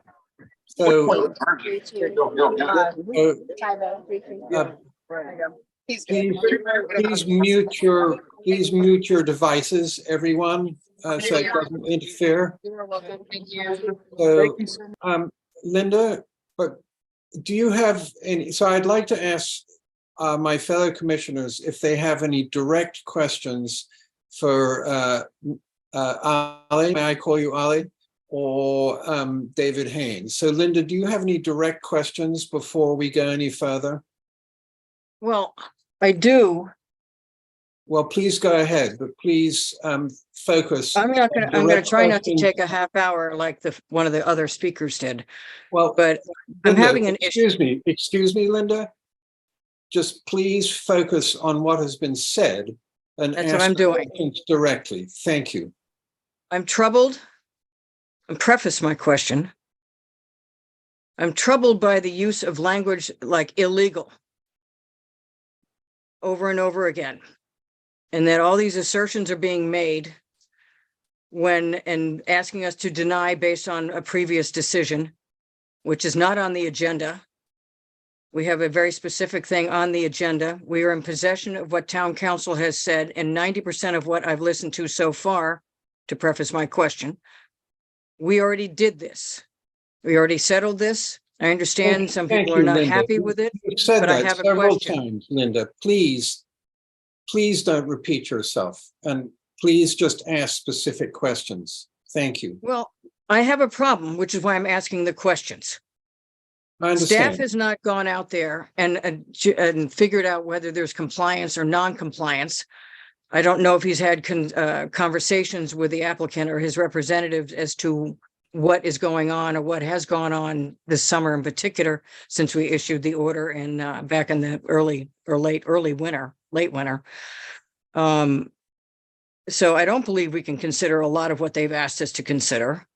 I'd like to know if since we're talking about a tree on an unrelated piece of property, I'd like to know if Dale, the tree guy, has gone to look at that tree.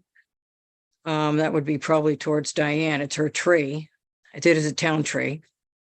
And I'd like to know if any of this has been verified by our staff, that they're not in compliance, how they are not in compliance. Should there be a compliance issue, that is something that needs to be on an agenda in the future. It cannot be discussed here or made a decision based on that here or denied because of that, because that's not what's on the agenda.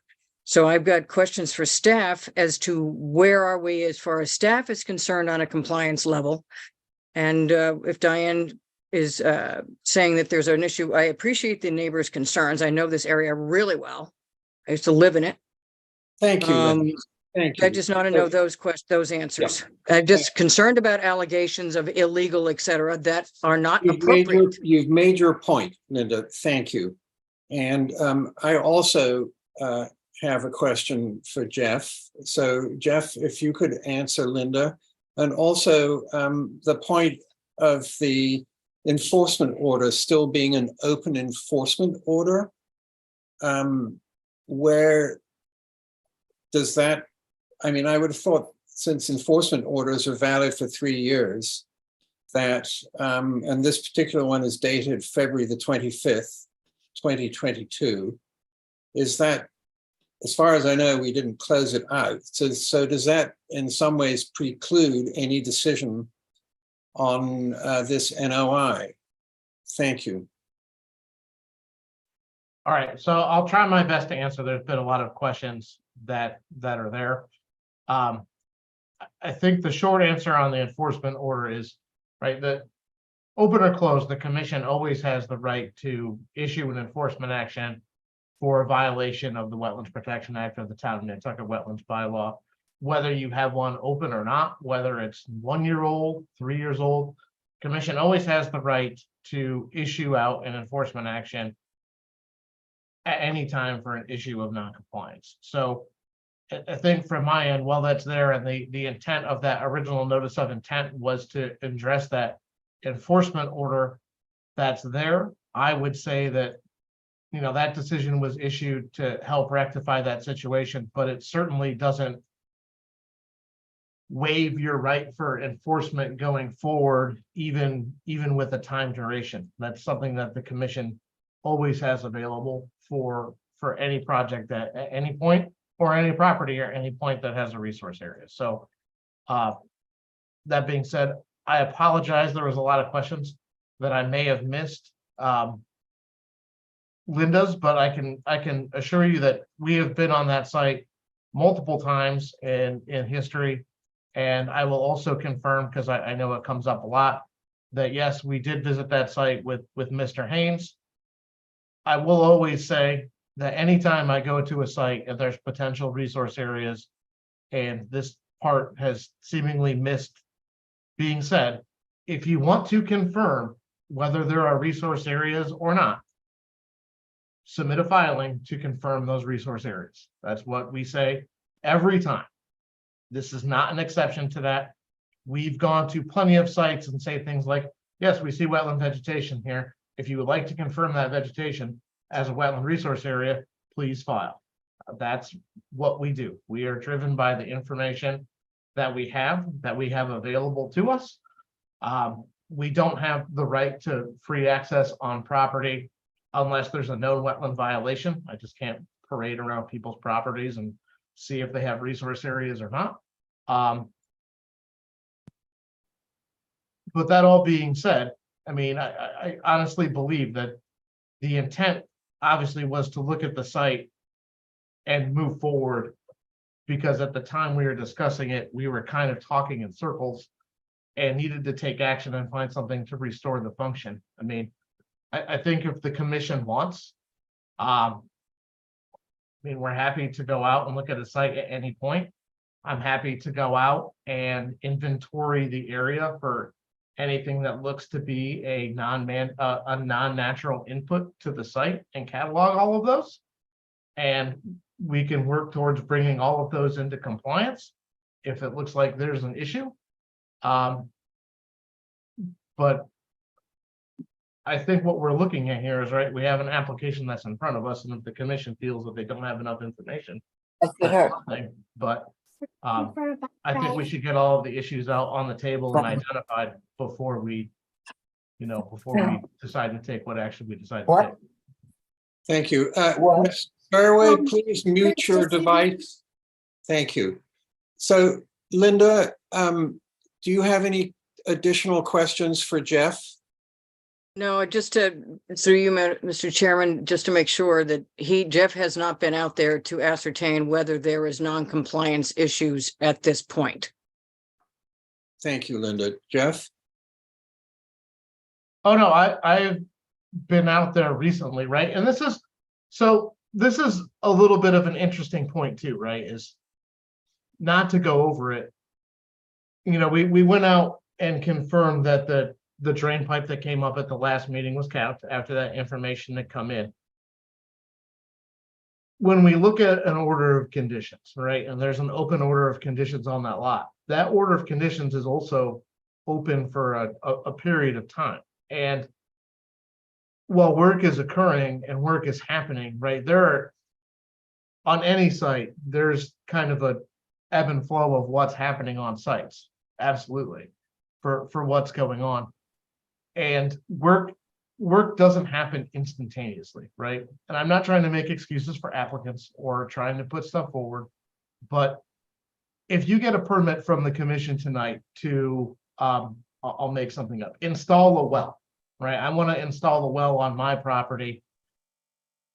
You don't have to do that right after your appeal period ends. You could do that at 2 years and 363 days from the issuance of that permit, and that permit's still valid. So you have a period of time to complete work and complete it in a timely manner within the 3 years. So I appreciate that there's some concerns for compliance on the site and for what the grading is and what the function is, but it's still an open permit. And with any permit, we're always happy to work with any applicant to review where they are along the way. If they're concerned, you know, they have engineers and surveyors that can do as-built and preliminary as-built. I know we were filed a report in this case that showed the rain garden that had been constructed and had been planted. and had reviewed that and obviously went out and visited the site to confirm that it was in place and that's there. But at no point did they apply for a certificate of compliance and say that we've completed all the work on the site. So that order is still open and still valid at this point. So anytime information comes in on any site, we're always happy to go out and take a look, not just on Meter Street. It can be Meter Street or Hummock Pond Road or Nantucket Road. We evaluate information that comes in, verify it for accuracy, and then provide that back to the commission and work with applicants to try to make sure that they are maintaining themselves in compliance.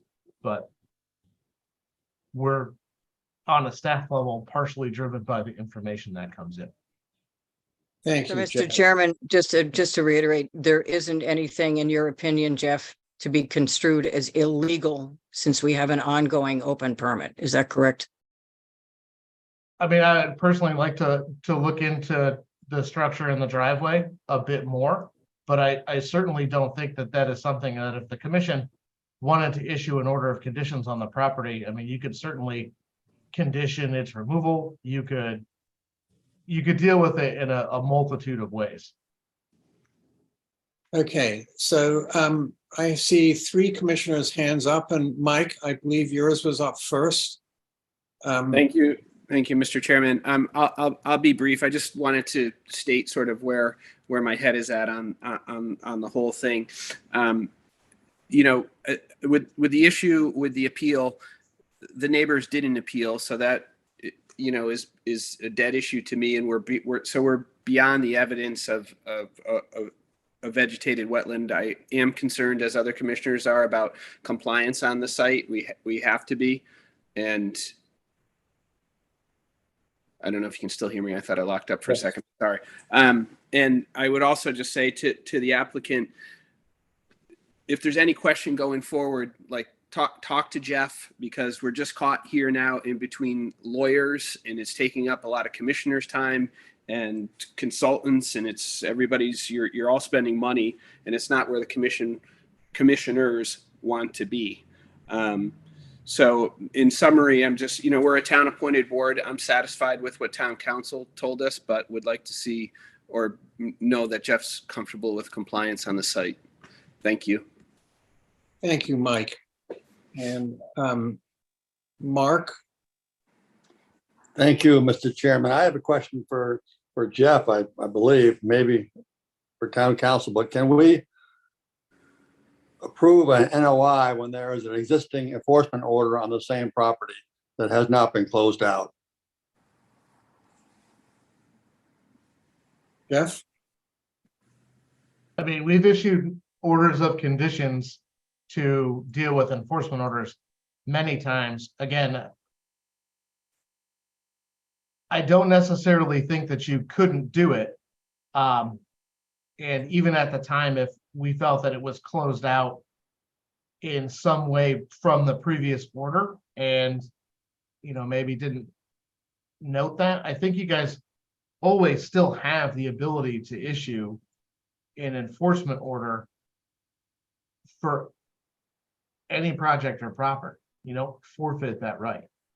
But I don't necessarily think if the commission wanted to issue an order, I don't think there's anything that directly prohibits you from doing that. I would just think we'd want to clean up the enforcement order before we issue a new NOI.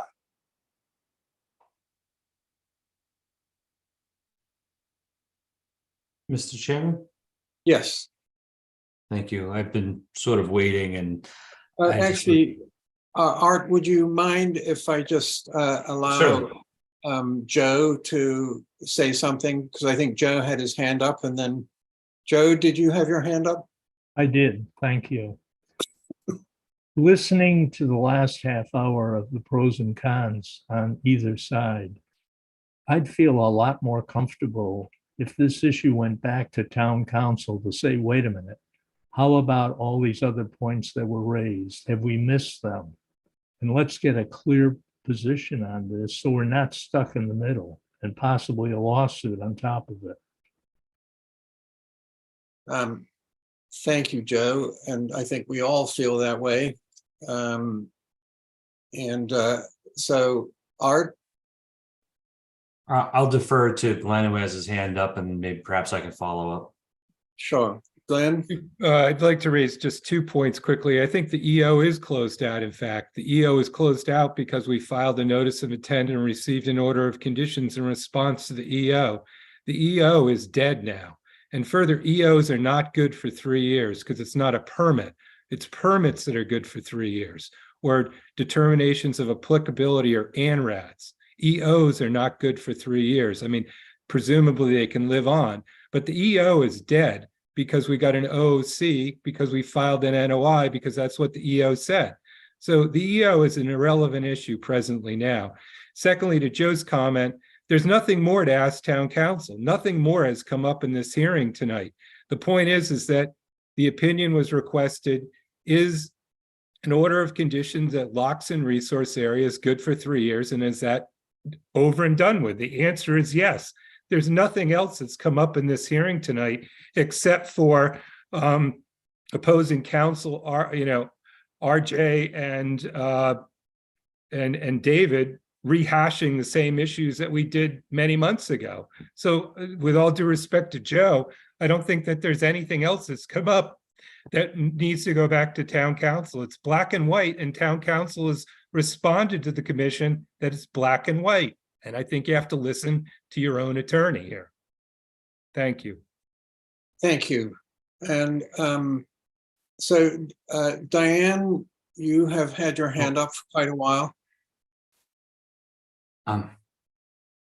But please, would you mind keeping it brief under the circumstances? I say that with the utmost respect, and you're muted still. There we go. I'll get you. But what I'm saying is this was not gone against in February when the orders came up, because the orders that the commission it said should be done, they were good. We were waiting to see them, son. RJ said it very clearly, as did Ali, also saying what we were doing. There wasn't any why jump in and cause a fight when you people asked for certain things to be done, which were good, but they didn't get done, which is bad. That's basically what I've heard. Whatever his name is, Woods, saying it's done. It's done. It isn't done. And to do this to a wetlands that the whole island is fighting for. And I sit on the HDC and have for some 16 years, I guess. And I'm aware of what we move around to back up the commission, the Concom, because of their rules, which we are backing up because they're right.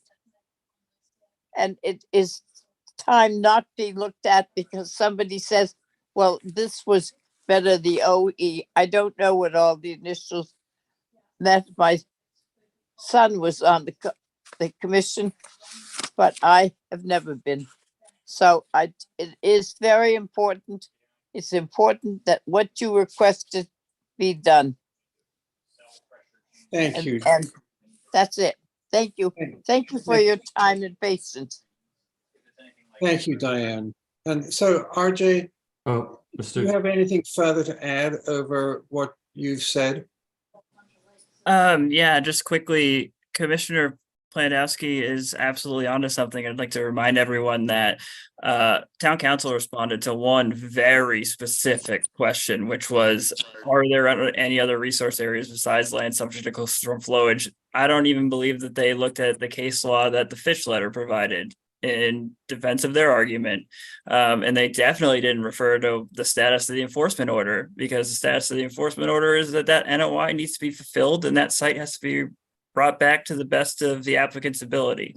So it likely be advisable, if this is going to get appealed either way, that the commission speak with town council on these points and land on the right side of it. Thank you. Thank you, RJ. I'm not sure how you make those assertions about town council's opinion. And Jeff, before I return to Art, Jeff, do you want to address that at all?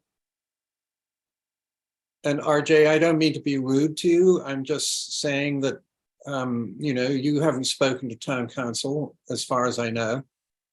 And so.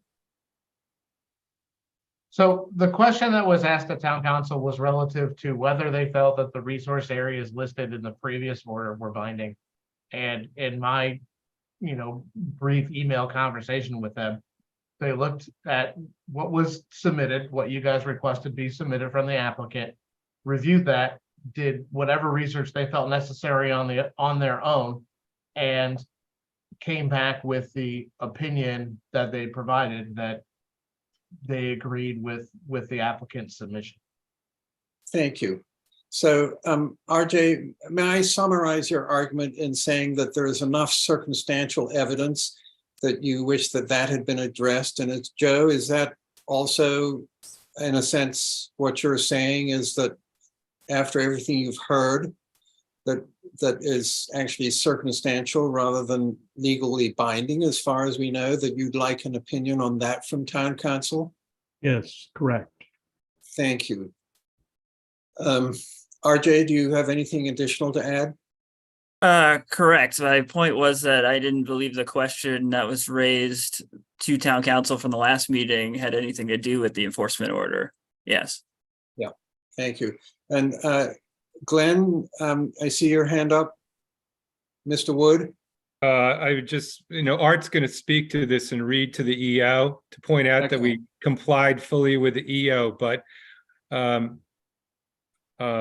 Turcotte's just frankly shooting from the hip here to stall. He also made a claim that the site was previously delineated. That's totally incorrect legally, technically, and factually. The site was never delineated. So that's a false statement that he made earlier in the hearing. Obviously, this is over. The the question that was posed to town council is the only question that needed to be posed.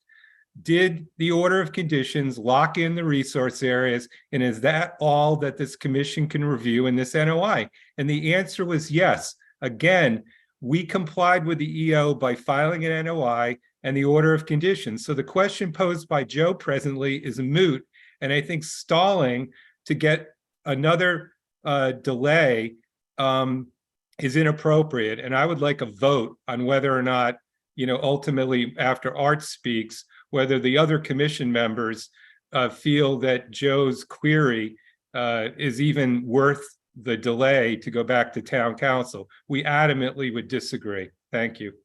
Thank you. And Art, I apologize for passing over you there. So, no apology necessary at all. I would just like to take just a couple of minutes. There's been a lot said here, and just working in, I think, reverse. With respect to the enforcement order, I just wanted to open it up and review the actual language, which the checked box states that the property owner shall cease and desist, which they did. And then the checkbox says, quote, appear before the commission at the March 24th, 2022 hearing to determine how to remedy the violation, which he also did, filed the order of condition, filed the notice of intent, and started the other process. So I believe that the requirement for what was asked by the commission for under the enforcement order, the applicant did do. And I know Glenn said it, but I just wanted to give you the exact language from that document. I know you have it, but and then with respect to compliance on the site right now, as Mr. Carlson stated, it's an open order of conditions, but that has a life and a time frame for the work to occur. But even with that, I'd just like to quote the exact approved plan so that is attached to the order, which describes the work. And it called for the landscape timber perimeter to be removed, and that was done. the plan specifically, and I quote, restore grade across the site to match grade on opposite side of the surrounding timbers, provide clean topsoil and seed with Cape Cod seed special mix. That was done. The rain garden, I set, I don't know how many stakes, at least a couple of dozen stakes with grades on them for the for the construction of that rain garden. That was all done by the rain garden on the approved plan is, you know, has an elevation change of a half a foot. So, you know, this is not, you know, we didn't go in here and build a pond. It's a small swale, and we set a lot of stakes, and it was built, you know, to those stakes. We went back and did transects and a survey after it was built, which is what I showed on the monitoring report. The approved plan has specific upper perimeter to be planted with clethra and high bush blueberry, sweet pepper bush and high bush blueberry. That's exactly what we did. So again, we believe that the planting plan was approved per the order of conditions. It was planted according to that. That was shown on our report. There was no pre-growing season photos done because it hadn't been planted yet and wasn't constructed. The post, as soon as that isn't the only report that you're going to get for this project. As soon as it was done, we prepared a report and provided that. So there's also proposed fencing that was installed in the gravel parking. So the monitoring wells still need to be put in, and additional reporting will need to be done, which we have every intention to do. As you know, that's the only way that we can get a certificate of compliance. But in terms of current compliance, and you know, a commissioner had raised a couple of months ago, I think, a question as to whether the site was in compliance, and I believe that Mr. Carlson had a look at it at that point too. I mean, the owner is well aware. I think that you know, of the sensitivity and attention being paid to this. It's just, I think that there may be some differing expectations as to what is compliance or what that plan means. But I think when you look at it directly according to the language on the approved plan, that's what's been done, and there's more to be done, and that will be done. I think the only question that I would have, I think, is there was no infiltration facilities installed. There was, as part of utilities in the road, put in essentially what you saw in one of the photos that was submitted, a distribution box, say, you know, 2x2x2 concrete box installed where, you know, water could have gone in and gone into the drainage system, much like Ms. Combs said that she's got a sump pump that runs 24/7. I think the owner was hoping that, or, you know, under future conditions, if he was going to have to pump water, he had somewhere to go. Regardless, I think as part of the order that you issued right now, requiring the removal of that structure completely remedies that situation. And other than that, I think that, you know, it's more of the legal questions there. And I think that those were answered by council. And I just wanted to, again, address the actual work according to those plans. Thank you. Thank you, Art. And so RJ, I see your hand up. So please limit yourself to observations that you haven't already made, please. Yes, thank you, Commissioner Golding. I'm at every one of these meetings and follow all these projects closely, and I'm not stalling. The fact of the matter is that there are attorneys from opposite sides here, and unfortunately the commission's attorney is not. And it's really important to get this right and to make sure that all these things are addressed. And that's all I was trying to do. Thank you. Thank you. So, so here we are. And I guess I would ask my fellow commissioners whether they want, through me to Jeff, whether they want to ask for an additional opinion from town council, or whether town council's advice to date is something that we should consider going forward without further input. So Mike and then Linda. Mike? Thank you, Mr. Chair. I'm satisfied with town council's decision at this point. Thank you. Linda, do you agree with Mike? Yes, wholeheartedly. Thank you. Any further opinions or requests?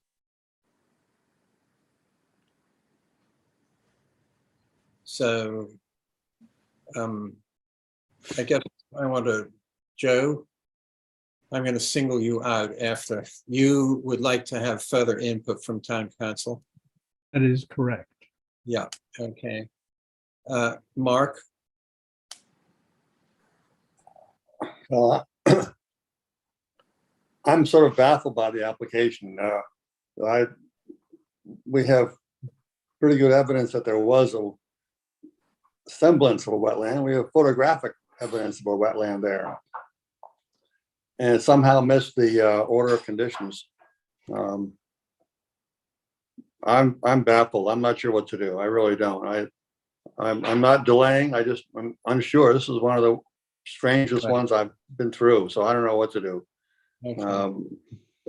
Both council make good cases. I can't argue with that. I'm a little nervous about going against town council. We pay for the opinion, and he's our guy. And he said we should assume that it's only subject to coastal flooding. Right, that's exactly what he said. That so under the orders of conditions that we define it as. I'm troubled though, Ian, by the unpermitted work that's going on there. That's now underground. Right. That's my problems. I don't know how to address that. I mean, I think I respect town council's opinion, but I'm not sure he was aware there was a lot of unpermitted work that went on. Let alone, plowing under the wetland that was there with the Phragmites and all the other wetland species that were there. I just find it troubling that there was unpermitted work, and anybody can sneak out with a backhoe and do some work, and suddenly it's in the ground and buried. And they never applied for a permit for it, as far as I know. It's very troubling. Yeah. And so Tim, do you wish to make any observation? Well, I'm so inexperienced with this. It's hard for me to know what to say. There's a lot of commenting that they're not in compliance with the order of conditions, and so that concerns me.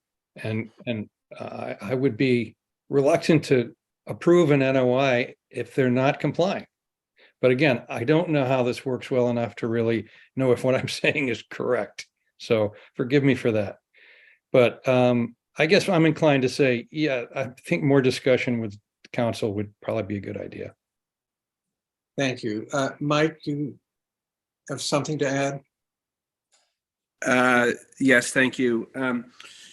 I just wanted to say to Mark's point, we couldn't find evidence of the wetland, and that's what the rain garden, we brought the site into compliance with, but we still have full control over the site on enforcement orders and anything else we put in an order of conditions. So, but I'll certainly, defer to what other commissioners want to do as well. That's just where my head's at. Thank you. Thank you. Linda? Linda, do you have your hand up? Yeah, I'm going back to something Jeff said where we still have jurisdiction over it. Whatever we approved back in February, I still am troubled by the fact that we don't know if they're in compliance or not to date. And the fact that they have some time to come into compliance. Jeff has not made that determination that they are not in compliance. So I'm having trouble making a decision based on comments that they're not in compliance, since we don't know that from our own staff. I'm not going to take anybody outside of our staff's word for it either. Okay. So that's why I'm troubled by this. Thank you, Linda. And I think, Mark, did you have your hand up at all? Or otherwise, my understanding is that one of the problems with the orders of conditions is that since they're valid for 3 years, as Jeff was saying, it's fairly open. And so to say that they haven't put any test wells in or monitoring wells, it's not actually specified that they had to be put in within a month of the orders of conditions being issued. So am I correct, Jeff, that when it comes to the gray areas of compliance? Anything that is listed as an activity in that order of conditions that exists has the full length of the order of conditions for those things to go forward and to be provided. That's the life of the permit, right? If you're building a house, you have 3 years from the issuance date to finish, or you have to apply for an extension. If you are building a rain garden, you have 3 years, right? It's that period of time, right? Because real life happens outside of those permits, right? There are all kinds of projects that are expedited because people are in a hurry. There are projects that are slowed down because people don't have the funds. There are projects because contractor's not available, right? There's a period of time to achieve all of the work that's listed and required. There's something that's time specific, it gets called out. It can be called out in the order of conditions as a time specific condition. In the case of the existing order, they were not. So, yes, Linda?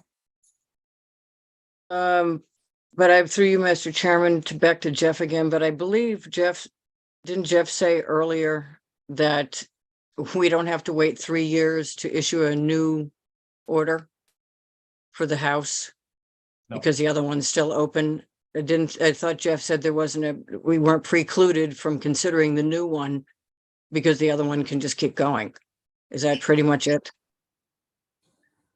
To my knowledge, there is nothing that limits, with a few exceptions like segmentation rules with natural heritage, there is nothing that limits the number of open orders of conditions that you can have on a single property. We see it all the time where people are building, just our classic example we see on Nantucket, someone may be doing a residential development project under one order, and a second order, they may be doing some sort of coastal protection measure under a different order of conditions, but they can happen simultaneously. There's nothing that forces you to close one out before you do another. So, Okay. So, question. yes, Mark, Oh, sorry. did you have something to say, It's Mark? me. Oh, Tim, I beg your Sorry.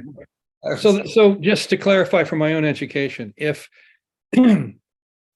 if we go ahead with and approve the order that they want, sorry, I'm tired. And Not alone. and they don't comply with the order of conditions, we would then do what to prevent them from going forward with the construction, or how does that work? So, The go ahead. commission always holds the right to issue an enforcement action, Okay. all whether right. it's against an order of conditions or against unpermitted work. The commission never forfeits that right. Okay, got it. Thank you. So if we close the hearing and then we come to the orders of conditions that we want to issue, we can either issue a positive or negative, and we have 30 days to do so, or is it 21? 30, right? 21. 21, excuse me. And so we can discuss after the hearing is closed, the direction that we want to go. And obviously the applicants want to close, and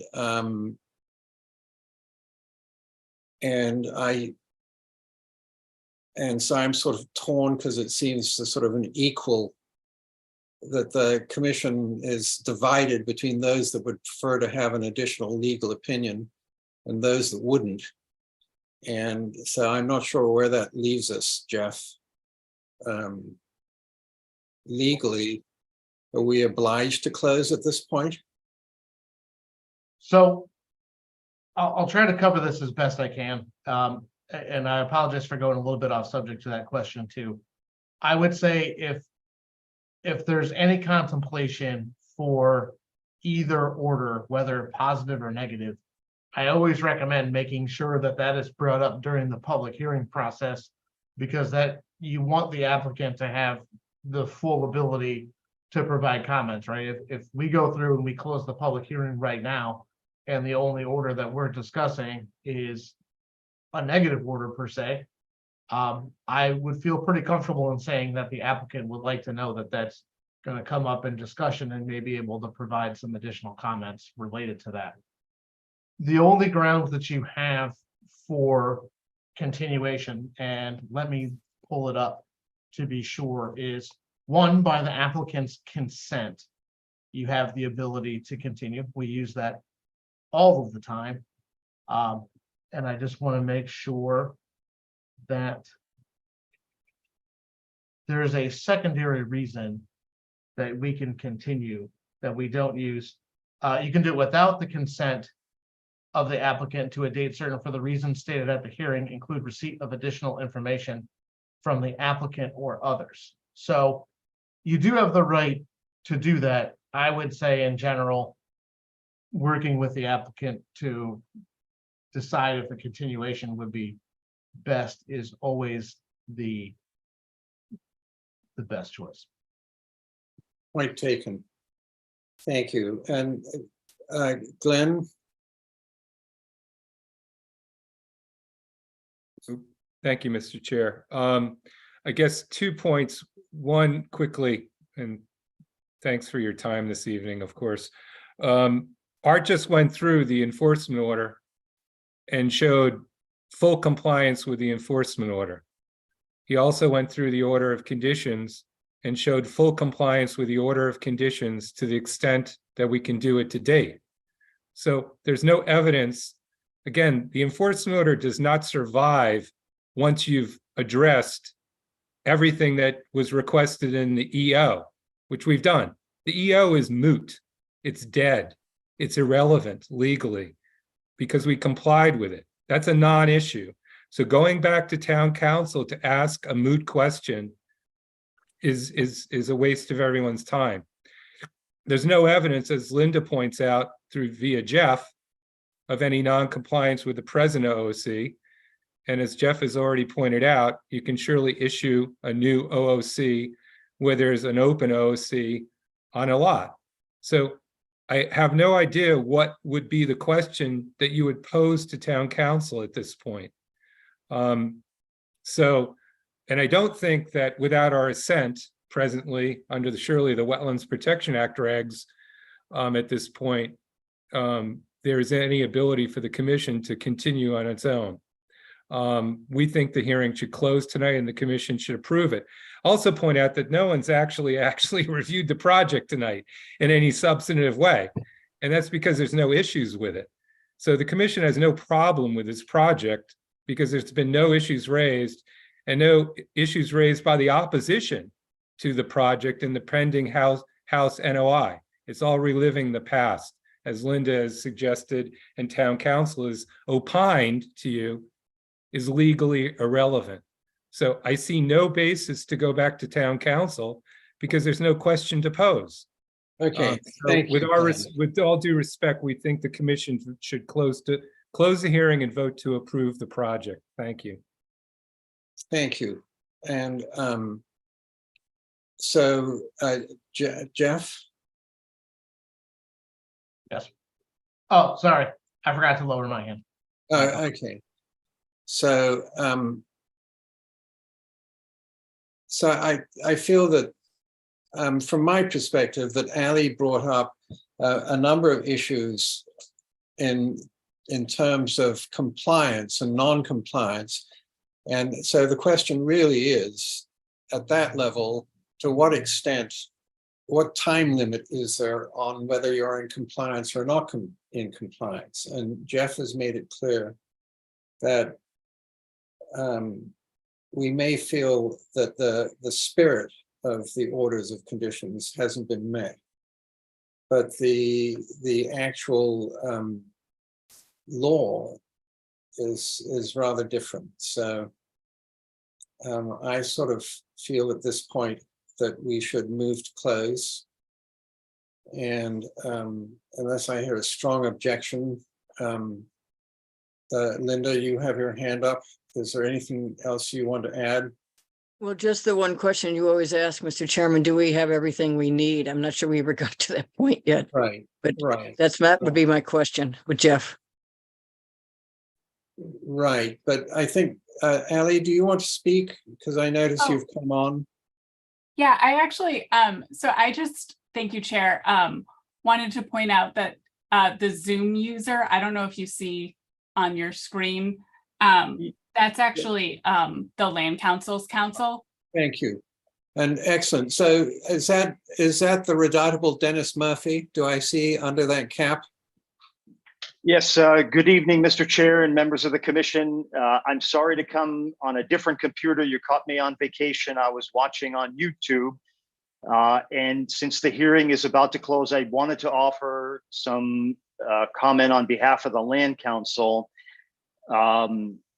This is an unfortunate situation where you issued enforcement and I think it was largely ignored and now is trying to be papered over. And you're being told you have no choice. And I think taking the time, you can certainly ask for it. If it's not granted, then the inference I would draw is that they're trying to force you to do something that you're not ready to do. And perhaps you'd get there, but they want you to get there tonight. And my recommendation would be to take the time that you need, and that if there is a legal opinion, it seems to me, the argument is that the enforcement order is merged away and the wetland lines are confirmed by the NOI and the order of conditions. And after tonight, with the vote that you take, if you take it, that wetland that was destroyed is forgotten about. It's basically been erased off the map and there's nothing you can ever do about it. That seems to me to be the question. And so to me, it's worth asking about, and it was certainly worth interrupting my vacation to make that quick point. Thank you for hearing. Thank you, Dennis. And enjoy the rest of your vacation. So, all right.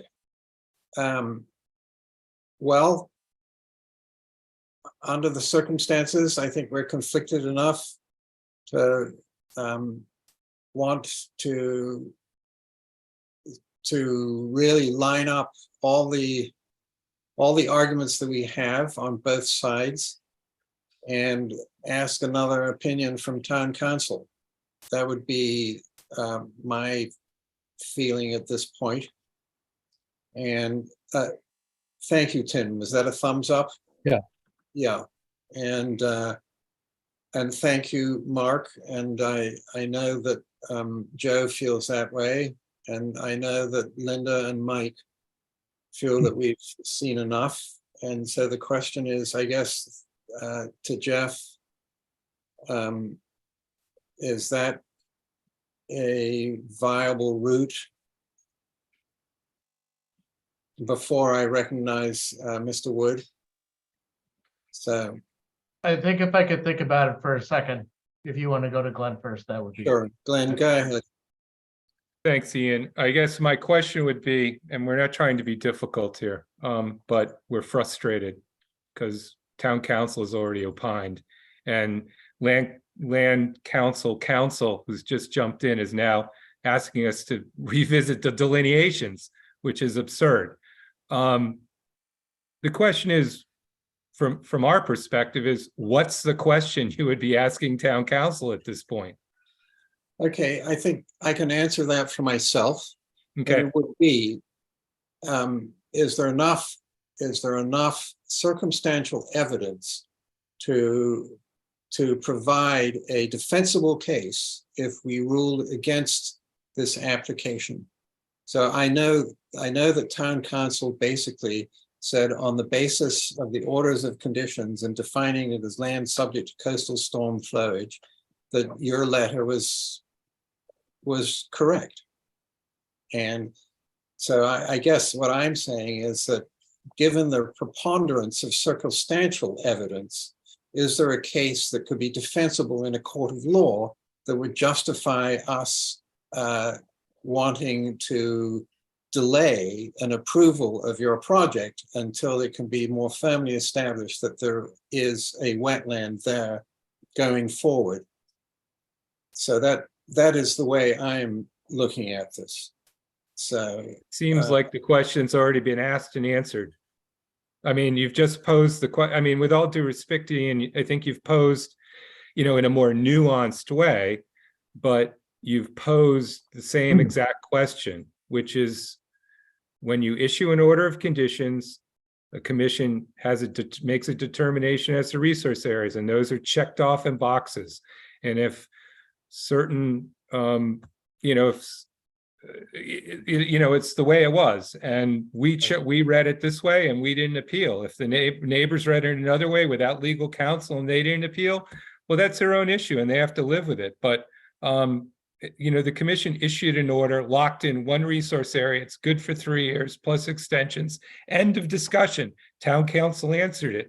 I don't see you asking a different question here. You're just adding language into it, but it's the same exact question. It's utterly black and white. But I understand, Glenn, that is. Why don't we take a vote in and see, what the commission wants and whether they want to send it back to town council or not, and then we'll decide whether we want to continue or not. I mean, I would like to poll the commission members Right. as a courtesy, given that we've been at this for an hour and a half. I fully take your point, Glenn, but as from the commission's point of view, we've heard opposing legal arguments, which makes it more complicated as far as I'm concerned, and as far as some fellow commissioners feel. And their arguments were 3. There was evidence of wetlands, which is moot. We're not in compliance, which there's no evidence of, as Jeff has said, as Linda has cross-examined Jeff on it twice. And 3, that there was past enforcement issues, which is moot. Those are the 3 issues raised by opposing counsel. None of those are related to the black and white issue of the issuance of the OOC and the locking in of the one resource area. So I would totally disagree, but if the commission feels that they need to go back to town council and get the same answer a second time. Thank you, Glenn. Really, and very frustrating. I think you're not the only one who is feeling out of sorts, anyway, to say the least. Ali, did you have your hand up? Well, I was just going to respond to the mischaracterization of some of my arguments, in that I think there is a real argument here about whether the order of conditions has a preclusive effect. I don't want to get back into it, but I'll refer to my letter. And I think that is a viable question for the commission to take to town council to more fully consider. And perhaps town council can come to the next commission's meeting if the commission decides to continue this, and he can be asked about these questions then. Thank you. Thank you. And on that note, I'm going to put it to a vote, I feel. So I don't think there's anything further to add, and it's 7:40, and if I've let this go on too long, I apologize. So I'd like a show of hands for those that would like to have an additional opinion from town council. So that's Joe, yes, Tim, yes, Mark, yes, and I am also yes. So, and so that makes 4 of us, with Mike and Linda obviously feeling that we don't need it. So So Glenn, We'll agree to continue, Mr. Chair. That's fine. thank you very much. Of course. And, thank you, everybody, for all your input on this. So, Thank you for your time. We appreciate it. okay. So the next order of business. I think you need to vote to continue. Thank you. So, I was on a Concom for 13 years too, Ian, so I've lived your life. okay, so by roll call vote, Mark Well, Beal. hold on. Can someone just move to continue to the 14th of September? We got to Okay. continue the date certain too. All right, so I think Glenn's so move to continue until the 14th. Okay, so by roll, Mark Beal, and seconded by Tim. So by roll call vote, Mark Beal. Aye. Tim Brain. Aye. Mike Mizzarelli. Aye. Joe Plandowski. Aye. Linda Williams. Aye. Ian Golding, aye. Thank you very much, everybody. So, all right. So the next is we get on to amended orders of conditions. And that is Doherty, AKC, LLC 2 Mariner Way, and Paul Santos. I have to recuse from this, Mr. Chair. Thank you, Linda. Thank you. I think if we were live, this would probably be a good time to take a short break, but I guess we'll force it. So Paul Santos on behalf of the applicant, ACK LLC. This is an amended order of conditions request. It's actually a second amended order of conditions request that's been before this board for at least 2 hearings in which we had continued to tonight based on the fact that there was some specific requirements of the commission and the abutters with regard to some detailed plans for the project. To refresh everyone's memory, this is property located at 2 Mariner Way, which is a subdivision that currently consists of an existing roadway that is constructed, and at the present time, 2 lots that have presently been developed. There are currently 3 undeveloped lots, 2, 4, and 6, in which the applicant before you tonight currently holds title to all 3. The application before you is an amendment to an order of conditions that was approved in May of this year for the reconfiguration of an approved dwelling, driveway, the removal of a garage from the plan, and this all is within the resource area of land subject to coastal storm flowage. The specific application before you is the installation of a pool which was elevated above grade, and it was located within an area of decking along the northerly side of the existing proposed dwelling.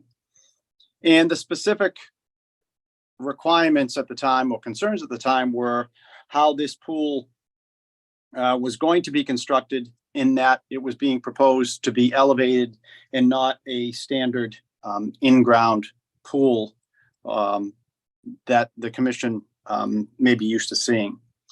So on August 25th, my office submitted a supplemental filing, fairly detailed, in which we specified and supplied a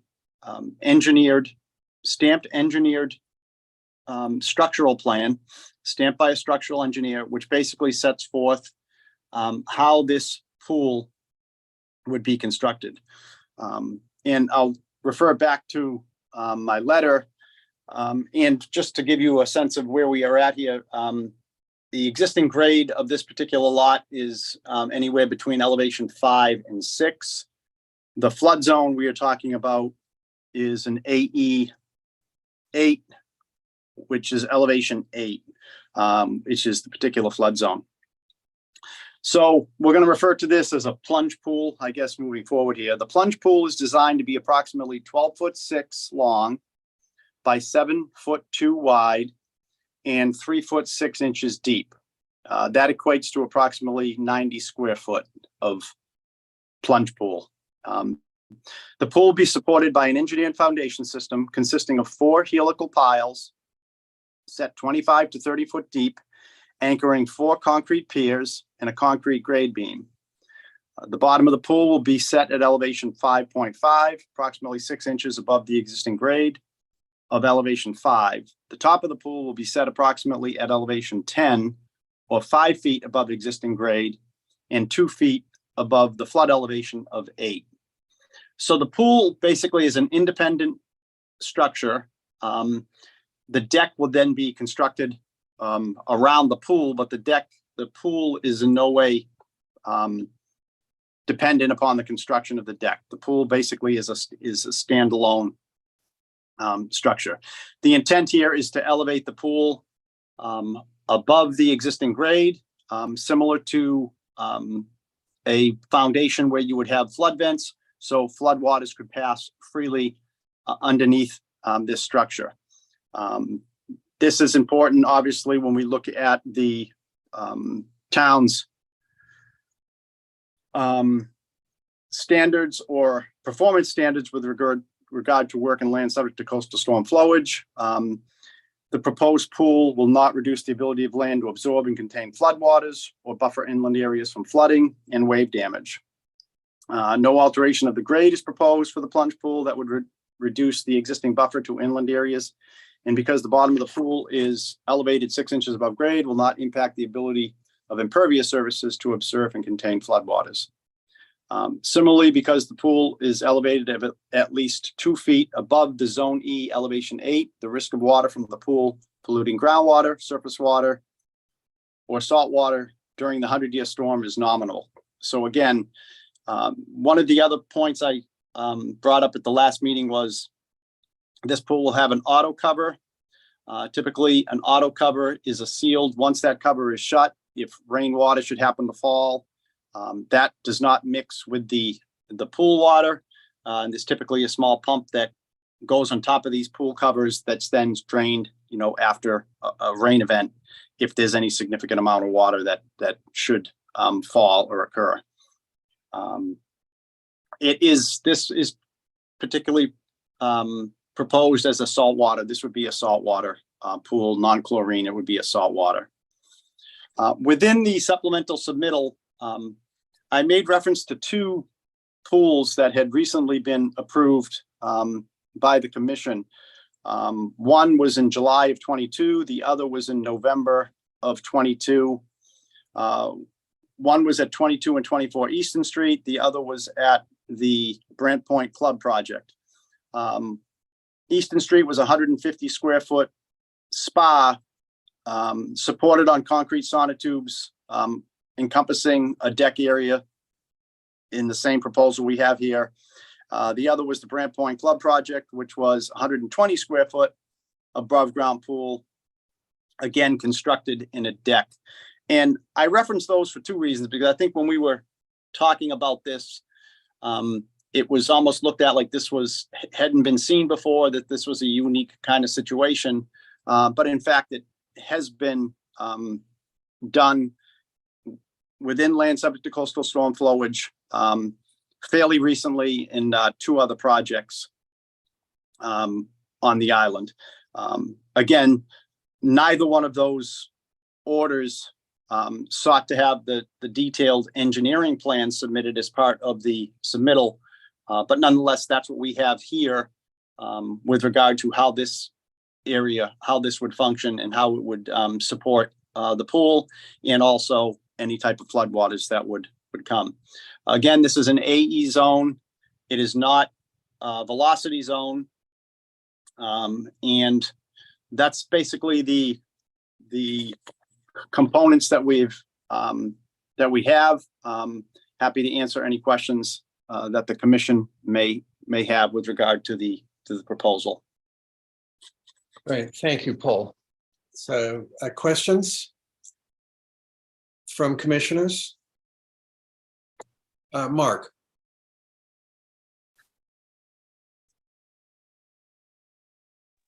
Thank you, Mr. Chairman. Paul, what is the history of those two pools you mentioned at Brand Point and on Eastern Street? Are those recent approvals by the Concon, or are they older ones? I don't recall those. Yeah, 22 and 24 Easton Street, amended order of conditions dated July 14th, 2022. And Brand Point Club project was an order of conditions dated November 2nd, 2022.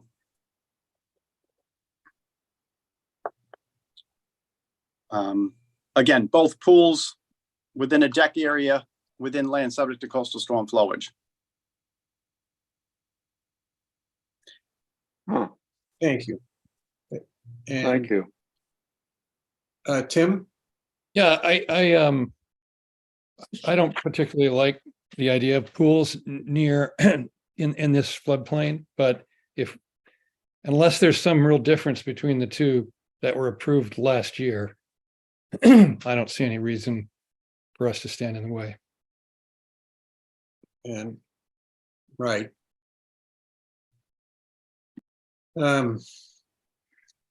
Any further comments from commissioners? Mike? Thank you, Mr. Chairman. Tim hasn't had the ability to have been sat through this many times. There'll be opposition from the neighbors on this one, I expect. I think because the plunge pool meets a performance standard in land subject to coastal storm flowage, I would be apt to approve it. It's sort of a difficult one for me with the opposition that's come forward, but in the past, and my overall thought on pools altogether, but that shouldn't cloud my decision if it meets the standard. Thank you. Thank you, Mike. Mark? I'm good. No? Okay. Joe? I support the proposal, and I do that with in three different aspects. One is I've had an in-ground pool for 35 years in three different residences where I live. And in reading the 15 letters that we got from the residents in the area, there was a lot of misinterpretation of what goes on with the pool. The second point is I spent 15 years as a U.S. swimming official, watched a lot of swim meets, and have a real understanding of what it takes to operate a pool. And the last point is I have a degree in mechanical engineering and was licensed as a professional engineer in New York State. And the helical pilings have been around since 1840. This project ought to get approved. Now, there may be a lot of reasons people don't want it in their neighborhood. For example, one of the letters said that a dangerous precedent for possible pools at 4 and 6 Mariner Way. That's simply speculation. I mean, that doesn't carry any weight at all. Anyway, I'm voting yes on this one. Thank you, Joe, and thank you for that interesting historical tidbit. So, Mark? Yes, thank you again, Ian. I follow up with Paul. I wanted to know how they got around the ROH ban on pools for those two applications in 2022. Maybe they're not in the ROH. Paul? Have we lost him? I think he disappeared. No, And I'm here. I hit I myself. would say real quickly, not to interrupt, I think however they got around a zoning provision, well, maybe interesting, isn't necessarily germane to the Wetlands Protection Act. Thank you, Jeff. Right. So, Ms. Kahane. Good evening, commissioners. My name is Amy Ford Cohane, and my husband, John Hardig, and I live at 76 Union Street. We've met before. Thank you for the opportunity to speak on behalf of the 10 abutting properties that are opposed to the proposed pool at 2 Mariner Way. Previously, I've listed 9 abutting properties, and I'm happy to name them again if you would like. I doubt you want me to, but the owners of 74 Union Street, John and Perry Nemechek, have formally joined our coalition, so we are now 10. Most of us are on the call this eve and have vigilantly attended these public hearings since April 27th because we're deeply invested in the long-term health of this neighborhood. Up until last Friday, the developer has yet to present basic specifications for the pool. The letter from Nantucket surveyors submitted on August 25th, last Friday, includes at long last detailed plans as requested by the commission at the July 20th public hearing. The developer originally started with an in-ground pool proposal, moved to an above-ground pool, and now they're calling it a plunge pool. And by the way, there is no such term as plunge pool in our zoning code. As fine a citizen as Paul Santos surely is, we do not believe the developer has the best interest of this precious neighborhood in mind, and that should be taken into consideration as you're in your decisions to continue these discussions.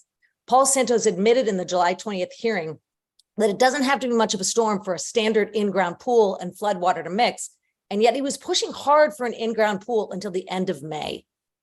The August 25th letter cites these 2 nearly identical above-grade pool spas that were approved by the commission in 2022 as relevant to our present discussion, and our coalition vehemently rejects that comparison as a precedent-setting event. We have reviewed the public hearing from July 14th of last year when the Eastern Street pool passed through the commission, and we refute the relevance for the following reasons. And I'm really hoping that this resonates with you. There were no abutting property owners that came forward indicating concerns or pushback at Eastern Street. We have 10 abutters that are showing up week after week and writing you letters voicing serious concerns for our neighborhood. Secondly, the vetting process for the Easton pool was very different than for Mariner Way, and not that we would expect at all. On July 14th of 2022, Steve Cohen presented the amended order of conditions for the Easton pool, and it included many other proposed changes. He did this in 3 minutes and 5 seconds. Total, no specs. There was one question from commissioners about the proposed deck that the pool would be sitting in. And that discussion lasted 45 seconds before the conversation swiftly pivoted to the proposed turf putting green. The concerns about the chemicals from the synthetic turf potentially leaking into the area led to a discussion that lasted 5 minutes and 13 seconds. This is what really dominated the discussion for Easton Street. So this doesn't feel like we should be looking at this as, oh, well, the Concom approved this pool.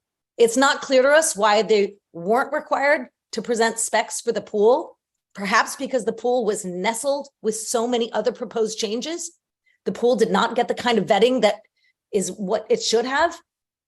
At July 20th hearing of this year, Commissioner Engelborg said, quote, "I think I understand the intent, but I'd like to see the drawing with rendering and everything we typically see." He said on record that you generally expect to see real specific plans, and yet no specific plans were given to this pool that is now on the record as like a precedent-setting thing. Finally, the commission has access to new information since the Easton pool was approved, updated sea level rising projections and data layers, as well as the coastal resilience plan itself, all which point to more risk for this proposal. Commissioners, 2 wrongs don't make a right. Many of you have voiced real concerns about the pool. You have doubts. You have real doubts about this plan, and we can't stand any more risk to this area. The Land and Water Council has stated it will cause water pollution triggered by coastal storm flowage in this low-lying area, an area that is already struggling with stormwater storage and flowage. Arthur Reed concurred. I have a hard time listening to people playing back stuff without remembering anything we've said. We have rampant flooding in this area. So with all due respect to somebody who had pools, commissioner who had pools in 3 different areas and we don't get it, we live there. All tenant abutters urge you to reject the proposed above ground pool. Nothing in the August 25th letter makes us feel any more confident in the wildly aggressive plans of the developer, especially in light of Leah Hill's recent presentation.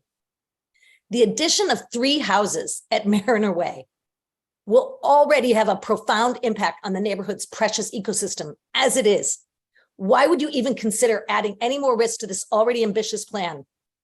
Thank you for your time. And one final thing, after sitting through the last agenda item, the quote, gray areas of compliance make me even more concerned about this proposal. Thank you. Thank you. Any, Paul, do you wish to reply? Sure. I mean, there's not much for me to say more than what I've already said. Will just say we're in an AE flood zone. So under the 9th edition of the building code, your first floor of your structure has to be flood zone plus 1 foot. So in this particular case, where we have an AE flood zone of 8, the first floor of the house has to be constructed at elevation 9. It's basically a freeboard that is put in by the 9th edition of the Mass Building Code.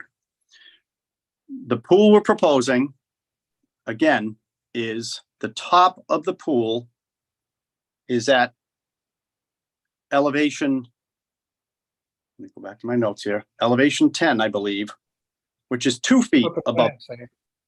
Yeah, so the elevation, so again, the pool is elevated 2 feet above what the flood zone is. So, and basically 5 feet above the existing grade. So I think that's an important point with regard to the difference between an in-ground pool or even a pool set at the flood zone elevation. So it's designed in such a way where it's elevated with a safety factor above what the proposed flood area would potentially be. Thank you, Paul. And Glenn, I see your hand up. Thank you, Mr. Chair. I'm counsel for the applicant. I sit on the DEP working group for the land subject coastal storm flowage regulations. They've been sitting in draft, sadly, for about 3 years and waiting for a governor of either disposition to actually approve them. They're pretty good. But I can tell you that as part of my efforts on this working group, as one of the 2 legal attorneys on this working group, I did an exhaustive review of adjudicatory case law on land subject coastal storm flowage cases. And there are, and I haven't briefed this because our firm's been on the periphery of this filing, but there are a number of cases that show and opine that, at least from a quantitative perspective, any filling or impacts in a coastal floodplain are de minimis to impacts within the floodplain because they're incalculable. So any concerns from a quantitative perspective that the de minimis amount of cubic feet of water, cubic yards, I guess, sorry, of water that is going to outflow from this tiny little, more or less hot tub into the neighborhood are environmentally irrelevant. And there's tons of case law on that. And if we needed to brief that, we could. From a qualitative perspective, again, the amount of water that would be coming, even in a major 1954 type hurricane, and would be de minimis. It'd be so diluted, it's irrelevant environmentally. So I would just push back on the comments of the opposing neighbor. Environmentally, scientifically, those comments are just technically irrelevant. Thank you. Thank you. Do I hear any further comments? So if not, Paul, do you want to close? Yes, I would like to close this tonight. Jeff, do we have everything to close? Yes, you would close and then decide if you're going to issue the amended order of conditions. Thank you. So move to close. Thank you, Joe. Thank you, Mike. Mark Beal, Aye. Tim Brain, Aye. Mike Mazzarelli, Aye. Joe Plandowski. Aye. So that takes us on to request for determination of. No, excuse me, Ian, you just closed the hearing. You need to make a Oh. motion to issue the order of conditions, I beg your pardon. the amended order of conditions. So do I hear a motion to approve an amended order of conditions? Thank you, Joe. Thank you, Mike. By roll call vote, Mark Beal. Mark, I'm thinking. I'll pass for now. okay. Tim Brain, Aye. Mike Mazzarelli, Aye. Joe Plandowski, Aye. Ian Golding, aye. Mark Beal. Aye. Okay, thank you. That's with Linda Williams recused. So we then have a request for determination of applicability. Baines, 6 Tortimo Way. Paul? Yes, thank you. Paul Santos on behalf of the property owner and applicant Leslie Baines. This is a request for determination of applicability for the replacement of an existing septic tank. This is an IA upgrade pursuant to one of the local Board of Health regulations having to do with a property transfer. The subject septic system is in compliance with both state and local regulations. And it's basically, this is a technical failure that would require us to add the IA component in order to validate the groundwater separation for the existing system. The property itself sits on Hummock Pond. The tank itself sits within an area of an existing developed lawn and within 100 feet of a coastal bank or top of a coastal bank associated with the pond. That is the closest resource area. We are also within land subject to coastal storm flowage. The tank is located just adjacent to that. So it is also occurring within an area that is already existing lawn area. It's an upgrade of the existing system to an IA, which is a positive.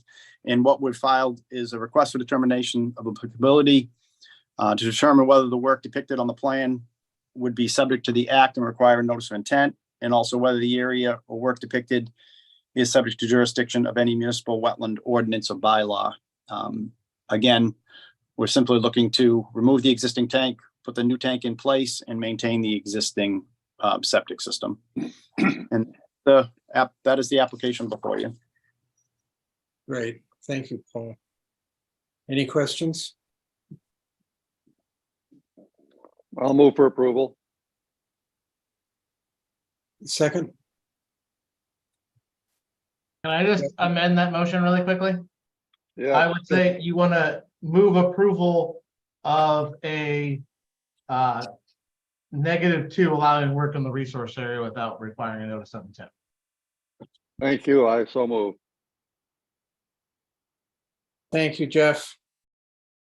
So I'm here for. And so seconded by Mike, I guess. Anyway, so by roll call vote, Mark Beal. Aye. Tim Brain. I'm going to recuse. Oh, okay. Mike Mazzarelli. Aye. Joe Plandowski. Aye. Linda Williams. Aye. Ian Golding, aye. So that's 6 votes for it with Tim Brain recusing. So on that 5, but who's counting? 5, Seth's not here. All right. Who wants to take it over? Just wanted to help Ian. What? It's mortifying. Mortifying. Thank you. I mean, I do have 5 fingers, or 4 fingers and a thumb, but even so, all right. Minor mods.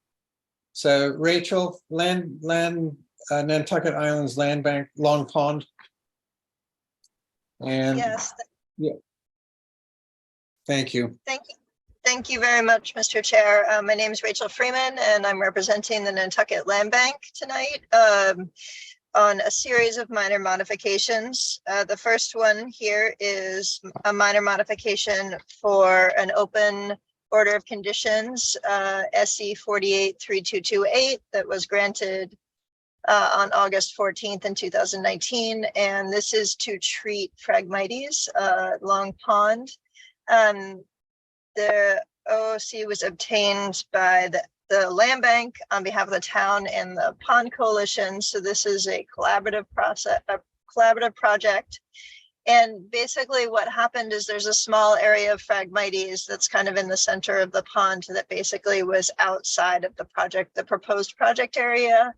And so we decided to present a minor modification requesting that we be allowed to treat that area as well this year during our regular yearly treatments. And at the same time, we're also seeking a 3-year extension for this project. If you have any questions, I'm happy to answer them. Thank you, Rachel. Any questions? So, Jeff, any observations?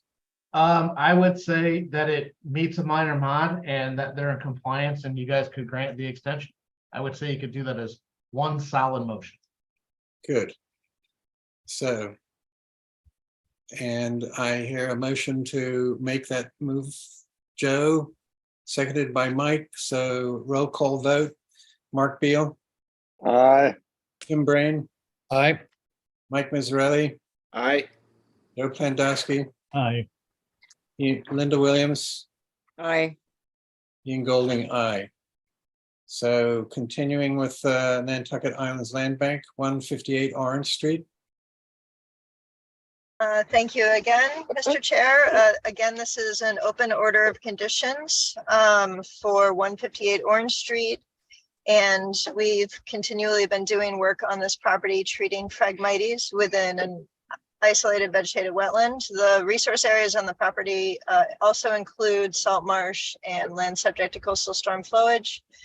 One of the invasive species or weeds that we're having the biggest issue with recently is something called mugwort, and it spreads rapidly and is very pervasive. And we're starting to take a more proactive approach to it as we're seeing it gradually take things over.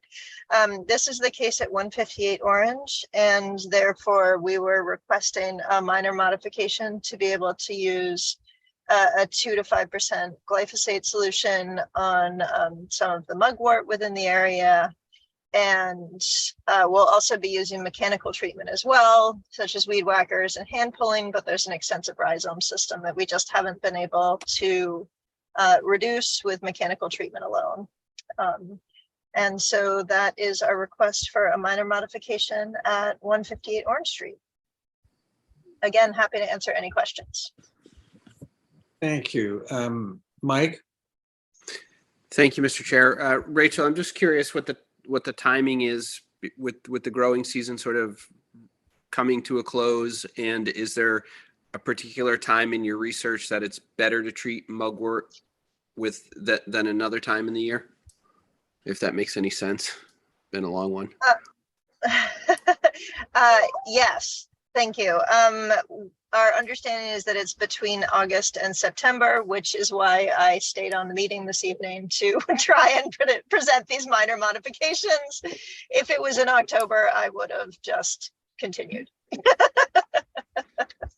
So we're coming up on the end of it, but because we're still having warm days and this is a particularly tenacious plant, we feel like we're still in the window.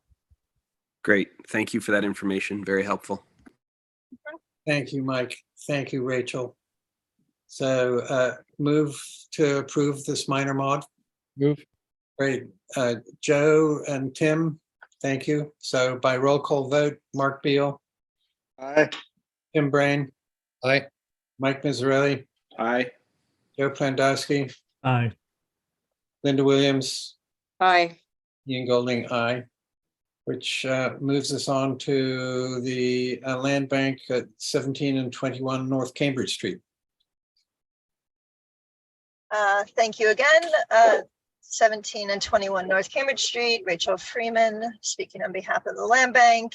And we have within the 50-foot buffer to a salt marsh on this property. We have love grass expanding.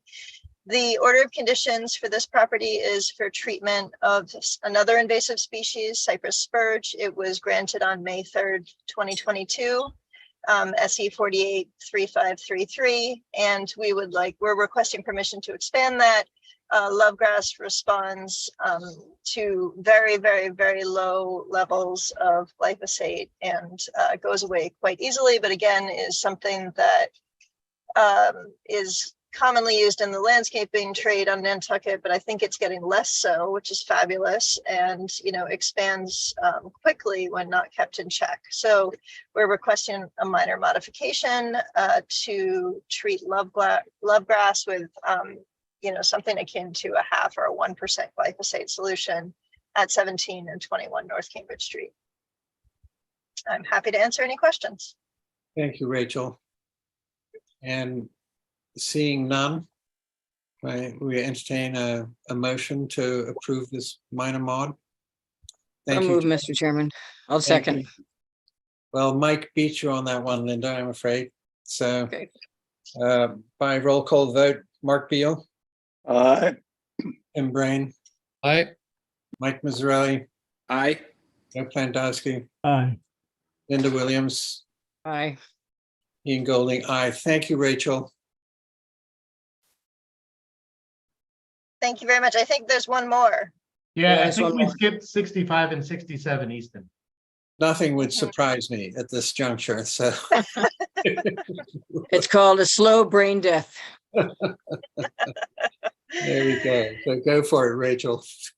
Okay, thank you very much, Mr. Chair. My name is Rachel Freeman. I'm presenting on behalf of the Land Bank, and we are requesting a minor modification to an open order of conditions, which we just recently received for 65 and 67 Easton Street, and that is SE 483650. And there is an IVW on this property, and when we were out there recently, we discovered there was mugwort as well. And again, we're taking a more active approach to this plant because we're seeing it spread very rapidly on some of our properties. And so we're requesting permission to add to that open order of conditions the capacity to treat mugwort within the buffer zones to the IVW with a 2 to 5% glyphosate solution, as well as using mechanical treatments such as weed whacking and hand pulling. And if you have any questions, again, happy to answer. And seeing none, a motion to approve this minor mod. Tim, Joe, thank you. By roll call vote, Mark Beal. Aye. Tim Brain. Aye. Mike Mazzarelli. Aye. Joe Plandowski. Aye. Linda Williams. Aye. Ian Golding, aye. So at this point, may I say thank you, Rachel, and enjoy the rest of your evening. Yes, thank you very much. I hope you do too. At least somebody has to. All right. Great. Okay, so this takes us on to certificates of compliance. And the first one is Sylvia, 63 Tennessee Avenue. All right, I'll try to go fast. This was for a septic system upgrade. It's in compliance. We're not recommending any ongoing conditions. Great. Okay. A motion to approve. So moved. So, all right. And by roll call vote, Mark Beal. Aye. Tim Brain. Aye. Mike Mazzarelli. Aye. Joe Plandowski. Aye. Linda Williams. Aye. Ian Golding, aye. That takes us to Corey at 33 New Hampshire Avenue. So this was this is an old order from 2012. This was for the relocation of the structure at that time. It was done in compliance. And we're recommending that it could be issued. Great. So a motion to approve. Thank you, Joe. Thank you, Mark. And so by roll call vote, Mark Beal, Aye. Tim Brain, Aye. Mike Mazzarelli, Aye. Joe Plandowski, Aye. Linda Williams, Aye. Ian Golding, aye. And the third certificate of compliance is Nonatum 25 LLC, 25 Nonatum Avenue. So this was for some additions on the structure inside the 100-foot buffer zone. Again, we found it to be in compliance and recommend that it could be issued. Great.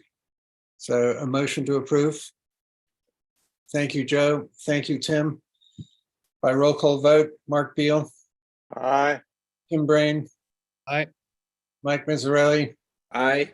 Joe Plandowski, Aye. Linda Williams, Aye. Ian Golding, aye. And that brings us on to orders of conditions, which you've sent out. Jeff? Sorry, I sent them kind of late today. What? I sent them kind of late today, but Yeah. All one right. of those days. So first up is 90 Eel Point Road. Where did my thing go? There it is. We closed this one last time. This was Linda Loring. This was for the removal of some existing structures and a dock and pier that was going into Long Pond. I really couldn't find any real conditions to put on it, to be honest with you.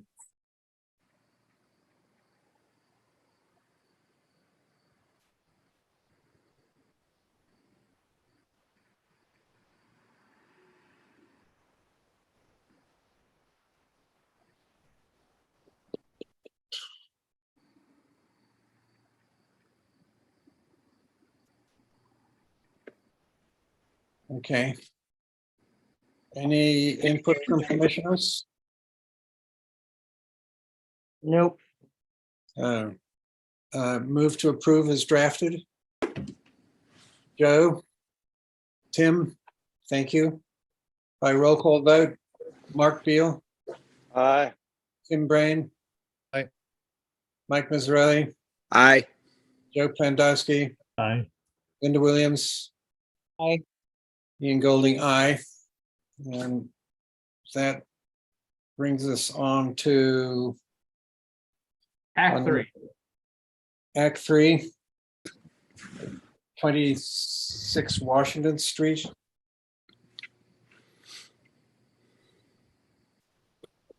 So again, this is the one, this was Art's project on Washington Street. This is the one where they switched for the construction protocol to do all of the modular sections. We talked about earlier this evening. I think after that change, the only suggestion I had was that additional materials be stored outside the 50-foot setback. But other than that, it kind of mirrored their order from before.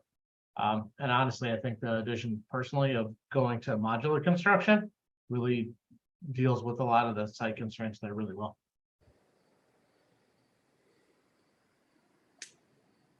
I'll move for approval. Second. Thank you, Mark.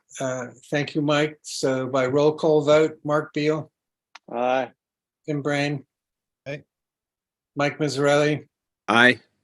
Joe Plandowski, Aye. Linda Williams. Linda? Recused. Apologize, and my apologies, I'm saying. And Ian Golding, aye. So, and that brings us on to the multiple parcels land bank. So this is the kind of interesting psyllid release to control knotweed. I only had a monitoring requirement for a yearly report. Their protocol was pretty thorough for how they're going to deal with all of these things, and I trust UMass and the land bank and NCF to manage their project well. I think they will. Yeah. So, a motion to approve is drafted. Second. Okay, thank you, Joe. Thank you, Mike. So by roll call vote, Mark Beal, Aye. Tim Brain.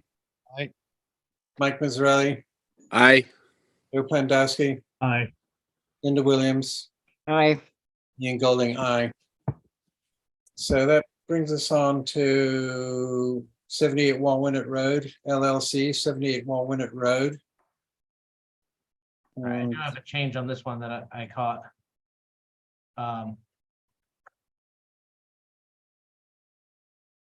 didn't specifically call out the walkway. So is there any way that we can address the concerns of the neighbors in this, Jeff? I mean, a part of that road's within jurisdiction, part of it's not. Right.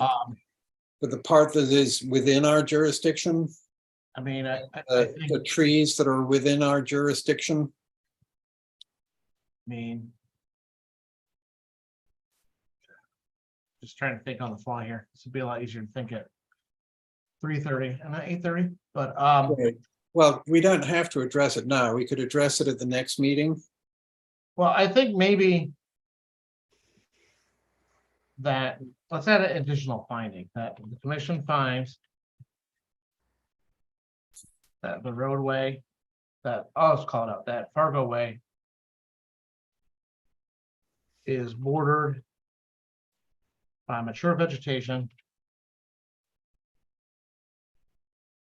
and efforts shall be made to not impact that vegetation. I really don't know what beyond there we can do it, because if a branch breaks off a tree. No, I understand. And thank you. And it's, you need to put way in there with Fargo. It's the movie. Which defines the Fargo Way is bordered by mature vegetation. Efforts shall be made to not impact that vegetation. And that would just be in an area that's under our jurisdiction, not Fargo Way as a whole, correct? Correct. Thank you. I think it's just more honestly of a, please look out for the vegetation. Try not to break anything. I mean, I think it's there. I mean, there's been plenty of construction vehicles down that road, by the way. So. Right. Every house on it's been built. Like I know when they built some of the structures on the beach and the houses down there, there have been construction vehicles down here before. Right, right. So. Yeah. Okay, and I'll just ask very quickly, Art, is that clear enough? That the goal is to try. Yes, not I to- think that's the intent. So, sorry. All right. okay, so thank you, Art. Thank you, Jeff. So a motion to approve is amended, please. So that's Joe and Tim. So by roll call vote, Mark Beal. Aye. Tim Brain. Aye. Mike Mazzarelli. Aye. Joe Plandowski. Aye. Linda Williams. Aye. Ian Golding, aye. Which takes us on to Hawks End LLC, Esther Island. So. All right, so I drafted a positive order for this one. So this was for the construction of the shed up by that property. I did include the waiver for the building shall be constructed on a barrier beach provision of the local bylaw. I'm not wild about this one, just so you know. I don't think we should be allowing structures of any kind on a barrier beach unless they're, well, I don't know what unless they're, but this not a shed for sure on a barrier beach. Well, I would say we don't have to issue this one tonight either, so we can always think about it too. well, I certainly share I share Mark's concerns. I mean, I think well, yeah. Sorry, I took it down because people were raising hands, so I know it gets hard to see. screen shares. Right. No, I mean, Brian made a good case of why he felt that a waiver would be granted. So he made the point about how, the extra journeys and the wildlife. But Linda? I don't have an issue with this. I had been over to Esther's Island many times. And I think I don't really have an issue with this. I just can't put into words why I don't, but I just don't. I thought his arguments were very good. Right. Right. I think there's always a worry about setting a precedence. I think, Mark, is that part of your concern? Not to mention the. It absolutely is. I mean, I realize, well, I mean, Esther Island's a special spot. It's not going to be there very long. Right. But I just don't think it's the proper function of us to allow structures on barrier beaches. I think it is a dangerous precedent, and in this case, it's on a very exposed barrier beach. Right. Right. So I don't think it's the right spot for one anyway. In any case. Right. And sorry, Ian. I thought Brian's argument made sense about having the ability to store some things and not having to make extra trips. So, that said, with precedent, that kind of made the argument for me. I'm a little conflicted, but I would be in favor of it, I guess. Okay, thank you. And Joe, I believe you have your hand raised. Yes, I believe Madden said there were 2 other sheds associated with houses there already. So right, I thought that added some weight to why the other one should have a shed.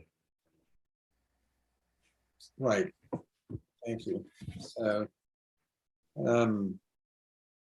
do we want to vote on this now, or do we want to think on it? We want to vote. Okay.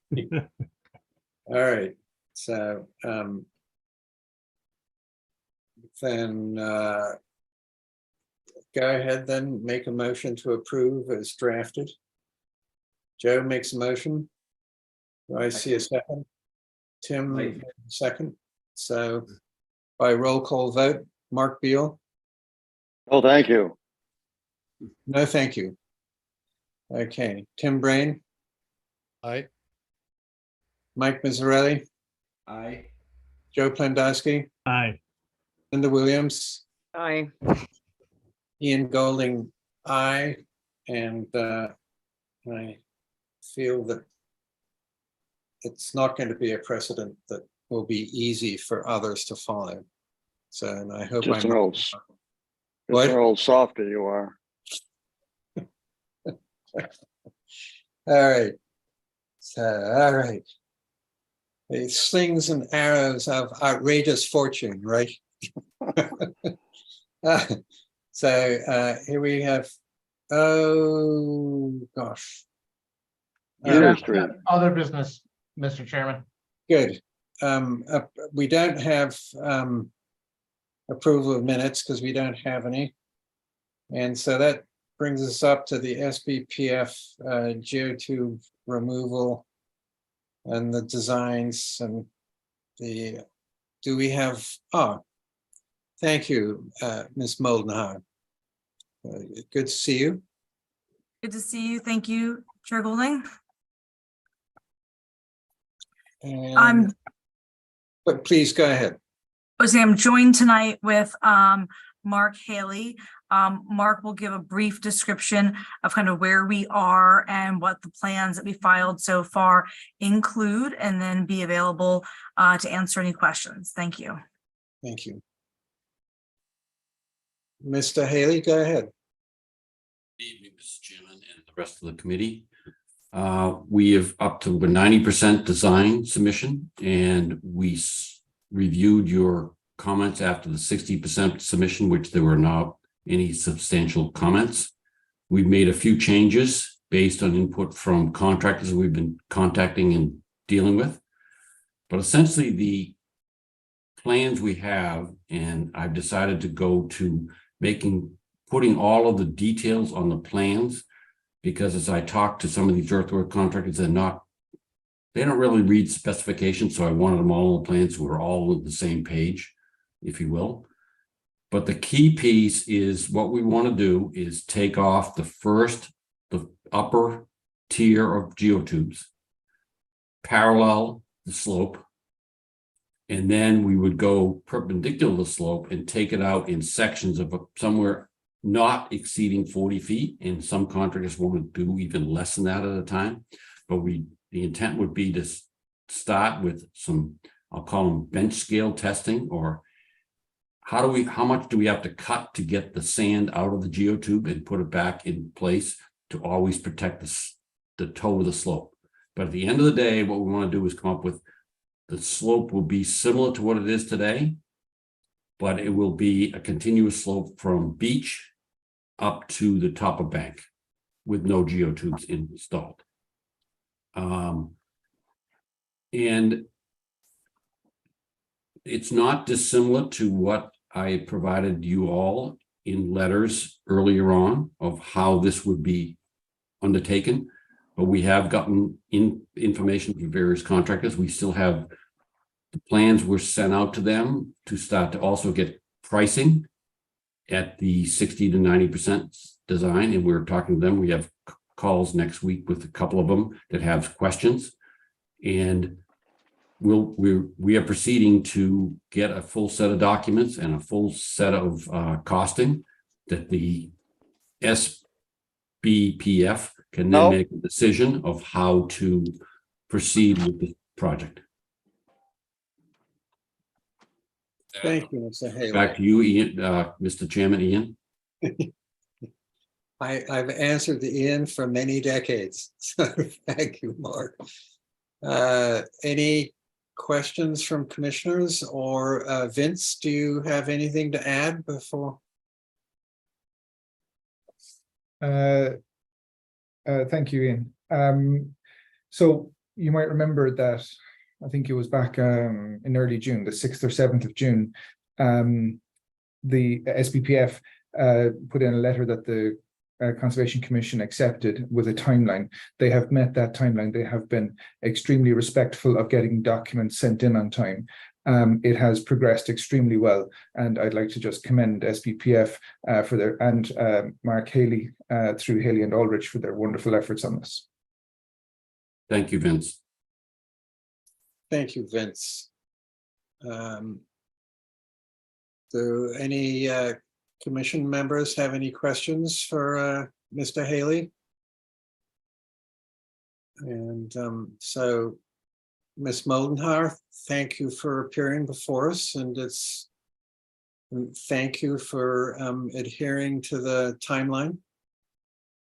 Thank you very much. On that note, I would note that I have spoken with Mr. Haley. Our next filing deadline, because we are trying to be very much aware of these dates and comply with them, would be next week, September, on Friday. Given the fact that Monday is a holiday and we are waiting for responses back next week. Mr. Haley, I don't know if you want to provide a little more detail, but you did indicate that it may be beneficial if we have a little bit more time to hear back from those contractors, maybe describe what we would be able to hear from them, how that could be implemented into the revised plans, then whether or not, how much time you would need, and if the commission would be respectful to maybe grant that additional time. Thank you. Mr. Haley, back to you. So commissioners, I understand there's going to be a meeting specifically about this issue come sometime in late September.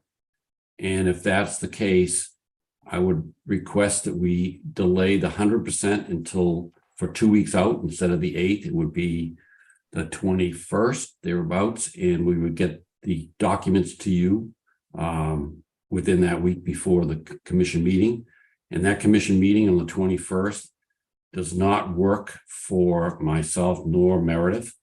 So I think we need to talk about that date, but I think they'd be more complete by giving us 10 to 14 days to get to 100%. I think I was a little aggressive when I said I could go from 90% to 100% in a week.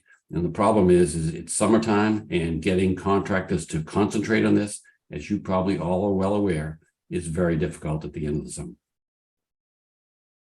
So, are you proposing that we delay it until Thursday, October 5th? Would you both be available then? And Jeff, I see you have your hand up, so please, what do you advise? You beat me to it. Or we do have regular meetings on both September 14th and September 28th. So if we don't get it set perfect right now, we have a couple more bites at the apple here to get a date. But our next special meeting date that was set after the 21st was October the 5th. If that works better.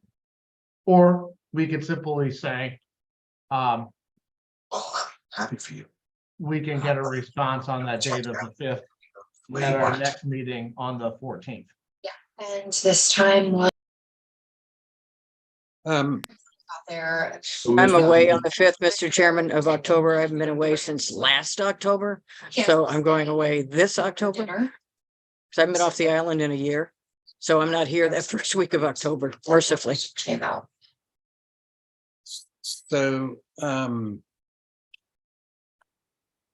So perhaps, should we say the 28th? Would that work for you, Ms. Moldenhauer and Mr. Haley? Talking in September? It would work for me, and we would provide you documents on the 21st. September 28th. September 28th would work for us, for me. I don't know, Mark, does that work for you? Yes, and we would provide documents on the 21st, so you have a little bit more time to review. Tim, does that work for you? I'll unfortunately, I'll be out of the country. It would be very. When, so that brings us back to the 21st. It doesn't sound like the 21st will work. I would say, I mean, it's not going to be the last discussion of this, certainly. I would think that the 28th sounds good. We can have a discussion. And if there needs to be a follow-up discussion beyond that, we could set a date at that meeting. Mr. Chairman, I too will be out of the country on the 28th. Everybody's leaving. Boy, oh boy. Boy, I'm just going to New Hampshire. I'm not going out of the country. I'm going Paris, drop shot. Well, okay. Well, all right. So why don't, just to kind of keep it moving, and we don't have to have Seth here either. So this would be my suggestion. Let's schedule at least an update, get the plans right in advance. We'll get an update on the 28th. We'll make sure everything's good. And then we'll set a date for just a full-blown discussion about it. Everyone will get a chance to review. And that way other interested parties can provide comments in advance. And we'll set a full-blown discussion for some time in October. I know kind of our rough dates are the 5th and the 19th. And we can figure out a date in October to have all parties involved. We'll set all comments to be in by like October the 12th. And then we can have a complete discussion and get as buttoned up as we can then. Does that sound amenable to everybody? Sounds good to me. And tonight was a perfect example why it would be great to be a discussion just on Sconset. Yeah. So, but I think everyone also wants to still see progress and deadlines being met. So I think that makes some sense for our regular meeting on the 28th. And then why don't we'll tentatively schedule that October 19th meeting and we'll go from there. I just put a hold on my calendar for the 19th. You let me know, but we'll put a hold there and we will comply with the 28th, which means everything would be in by Friday at noon on the 22nd. Great. Okay, thank you. And could I interrupt, Mr. Chairman? Of course. As the commission reviews the drawings and plans, if they provide to Jeff or to Vincent, any comments you have or where you want clarifications, that'd be great to receive for us between now and the 21st. that week.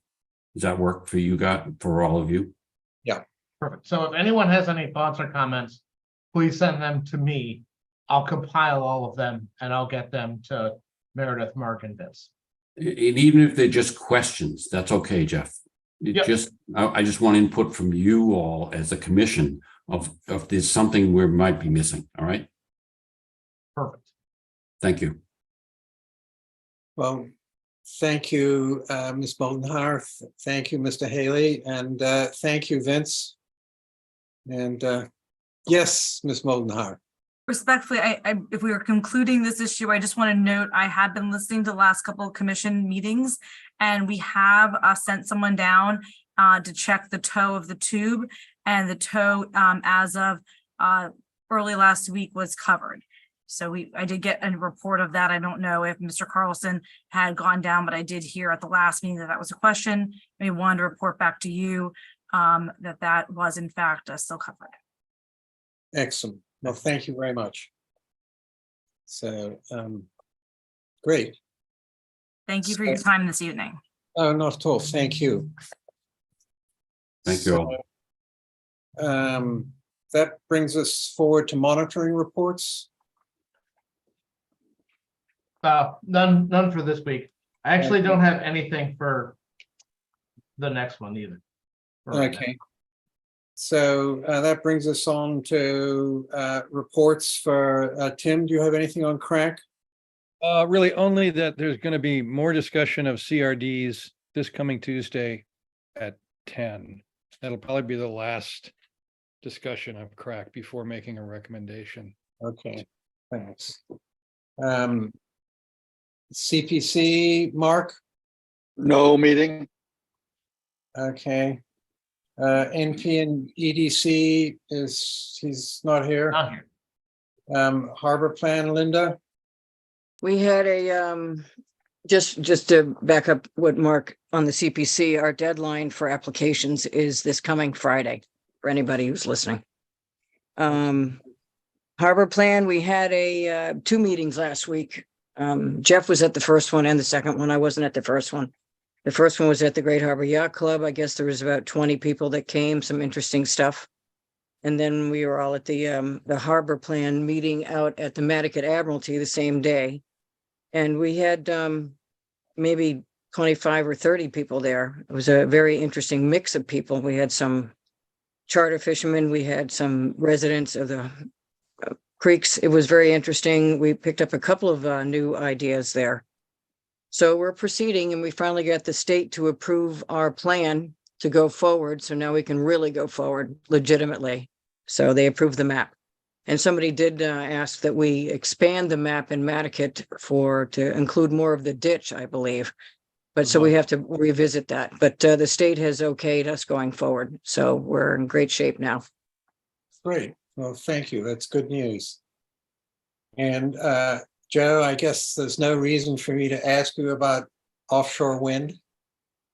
There is absolutely no reason. The last meeting was July of 22. Okay. And the way people are getting out of contracts to build these windmills is sort of staggering. I mean, I don't know where this whole thing's going to go. That's very unfortunate. I mean, when you fly over from London to Amsterdam, all you see is windmills as far as the eye Windmills. can see. Yeah. And there's a lot of windmills off the east coast of Scotland because I saw them there. And Right. Ireland as well. So, I mean, it's the wave of the future here at some point. No pun intended, right, Linda? Yes. The economics are just terrible, apparently. That's why these companies are dropping out. They're paying really substantial penalties to get out of the contracts, but they're putting Yeah. up that money just to get out. Otherwise, they're going to be really in a hole. Well, they're going forward with the ones down off the Jersey shore. And there's still a lot of hue and cry about the impact on some of the whales and stuff off the shore, off the coast of New Jersey. But they said they were going to go forward with that one. So who knows what's going to happen? I agree. Well, to make you all feel good, I have a $500 credit on my solar panels in my house this summer for running the air conditioning all summer. And where are we going for drinks, Mark? Is that an invitation for us? I'm going to donate the credit to some worthy institution. Ready? My solar credit's bigger than your solar credit. And I did your solar panels for you, Jeff. Okay. So moving on, discussion of in-person remote meetings. All right, we forgot to take that off the agenda. Okay. I think we're down to commissioners' comments. Okay, any comments, commissioners? No, great meeting. We had a lot of patience. It went well. Well, Linda, thank you. Under the circumstances, I appreciate that. So The bumpy road, bumpy waves, a lot of waves. I do have a comment. Oh, if I may, and that Of is course, the old story of the wetland regulations update. That keeps slipping out all the time. I don't know when it's going to come up, but it ought to come up one of these days. We ought to force it by picking a day. Well, we had scheduled SPPF for the 21st and kind of penciled that in. Do we want to schedule that for regulations instead, since that's not going to work for them? Well, I think some people aren't here on the 21st. Well, I don't think we're voting on anything yet, but I think we probably need to at least get back on track. That works for me. 21st is good. Is that a public meeting or just a discussion among ourselves? No, I mean, it's a public meeting, so it'll be open. We'll make sure we get it there, but we'll have to do a re-advertising of the actual public hearing. Okay. At some point here. So are you proposing the 21st is a further discussion, or it's the public hearing on the proposed regulation change? I think we have a lot to discuss before we have the actual public hearing to vote. Okay. That's all I wanted to know. Yeah, 21st is okay for me. So, so I have a medical appointment in Boston at 11:40, and so I may be late. So Seth might have to chair for the first half hour. I'll endeavor to get back as quickly as possible, but it's not an appointment that I really can miss. But I'm sure that one can progress without me. We'll figure it out. Okay. All right. Good. So on that note, I think probably I'll be killed in the rush for a motion to adjourn. There we go. Before 9 o'clock, before 9 o'clock. Well, 8 minutes. Oh, Lord. Okay. So by roll call vote, Mark Beal, Yes. Tim Prain, Yes, thank you. Mike Mazzarelli, Aye. Yes. Oh, Joe Klandowski, aye. Linda Williams, Aye. Ian Golding. I thank you very much, everybody. And thank you, Jeff, for all your advice, because I felt I was leaning on you. All right. Thank you, That's what I'm Jeff. here to do. Nice Well, have a job. great Labor Day weekend, guys. Yeah, have a nice long weekend. Yeah, same to everybody. Okay, Yeah. thank you.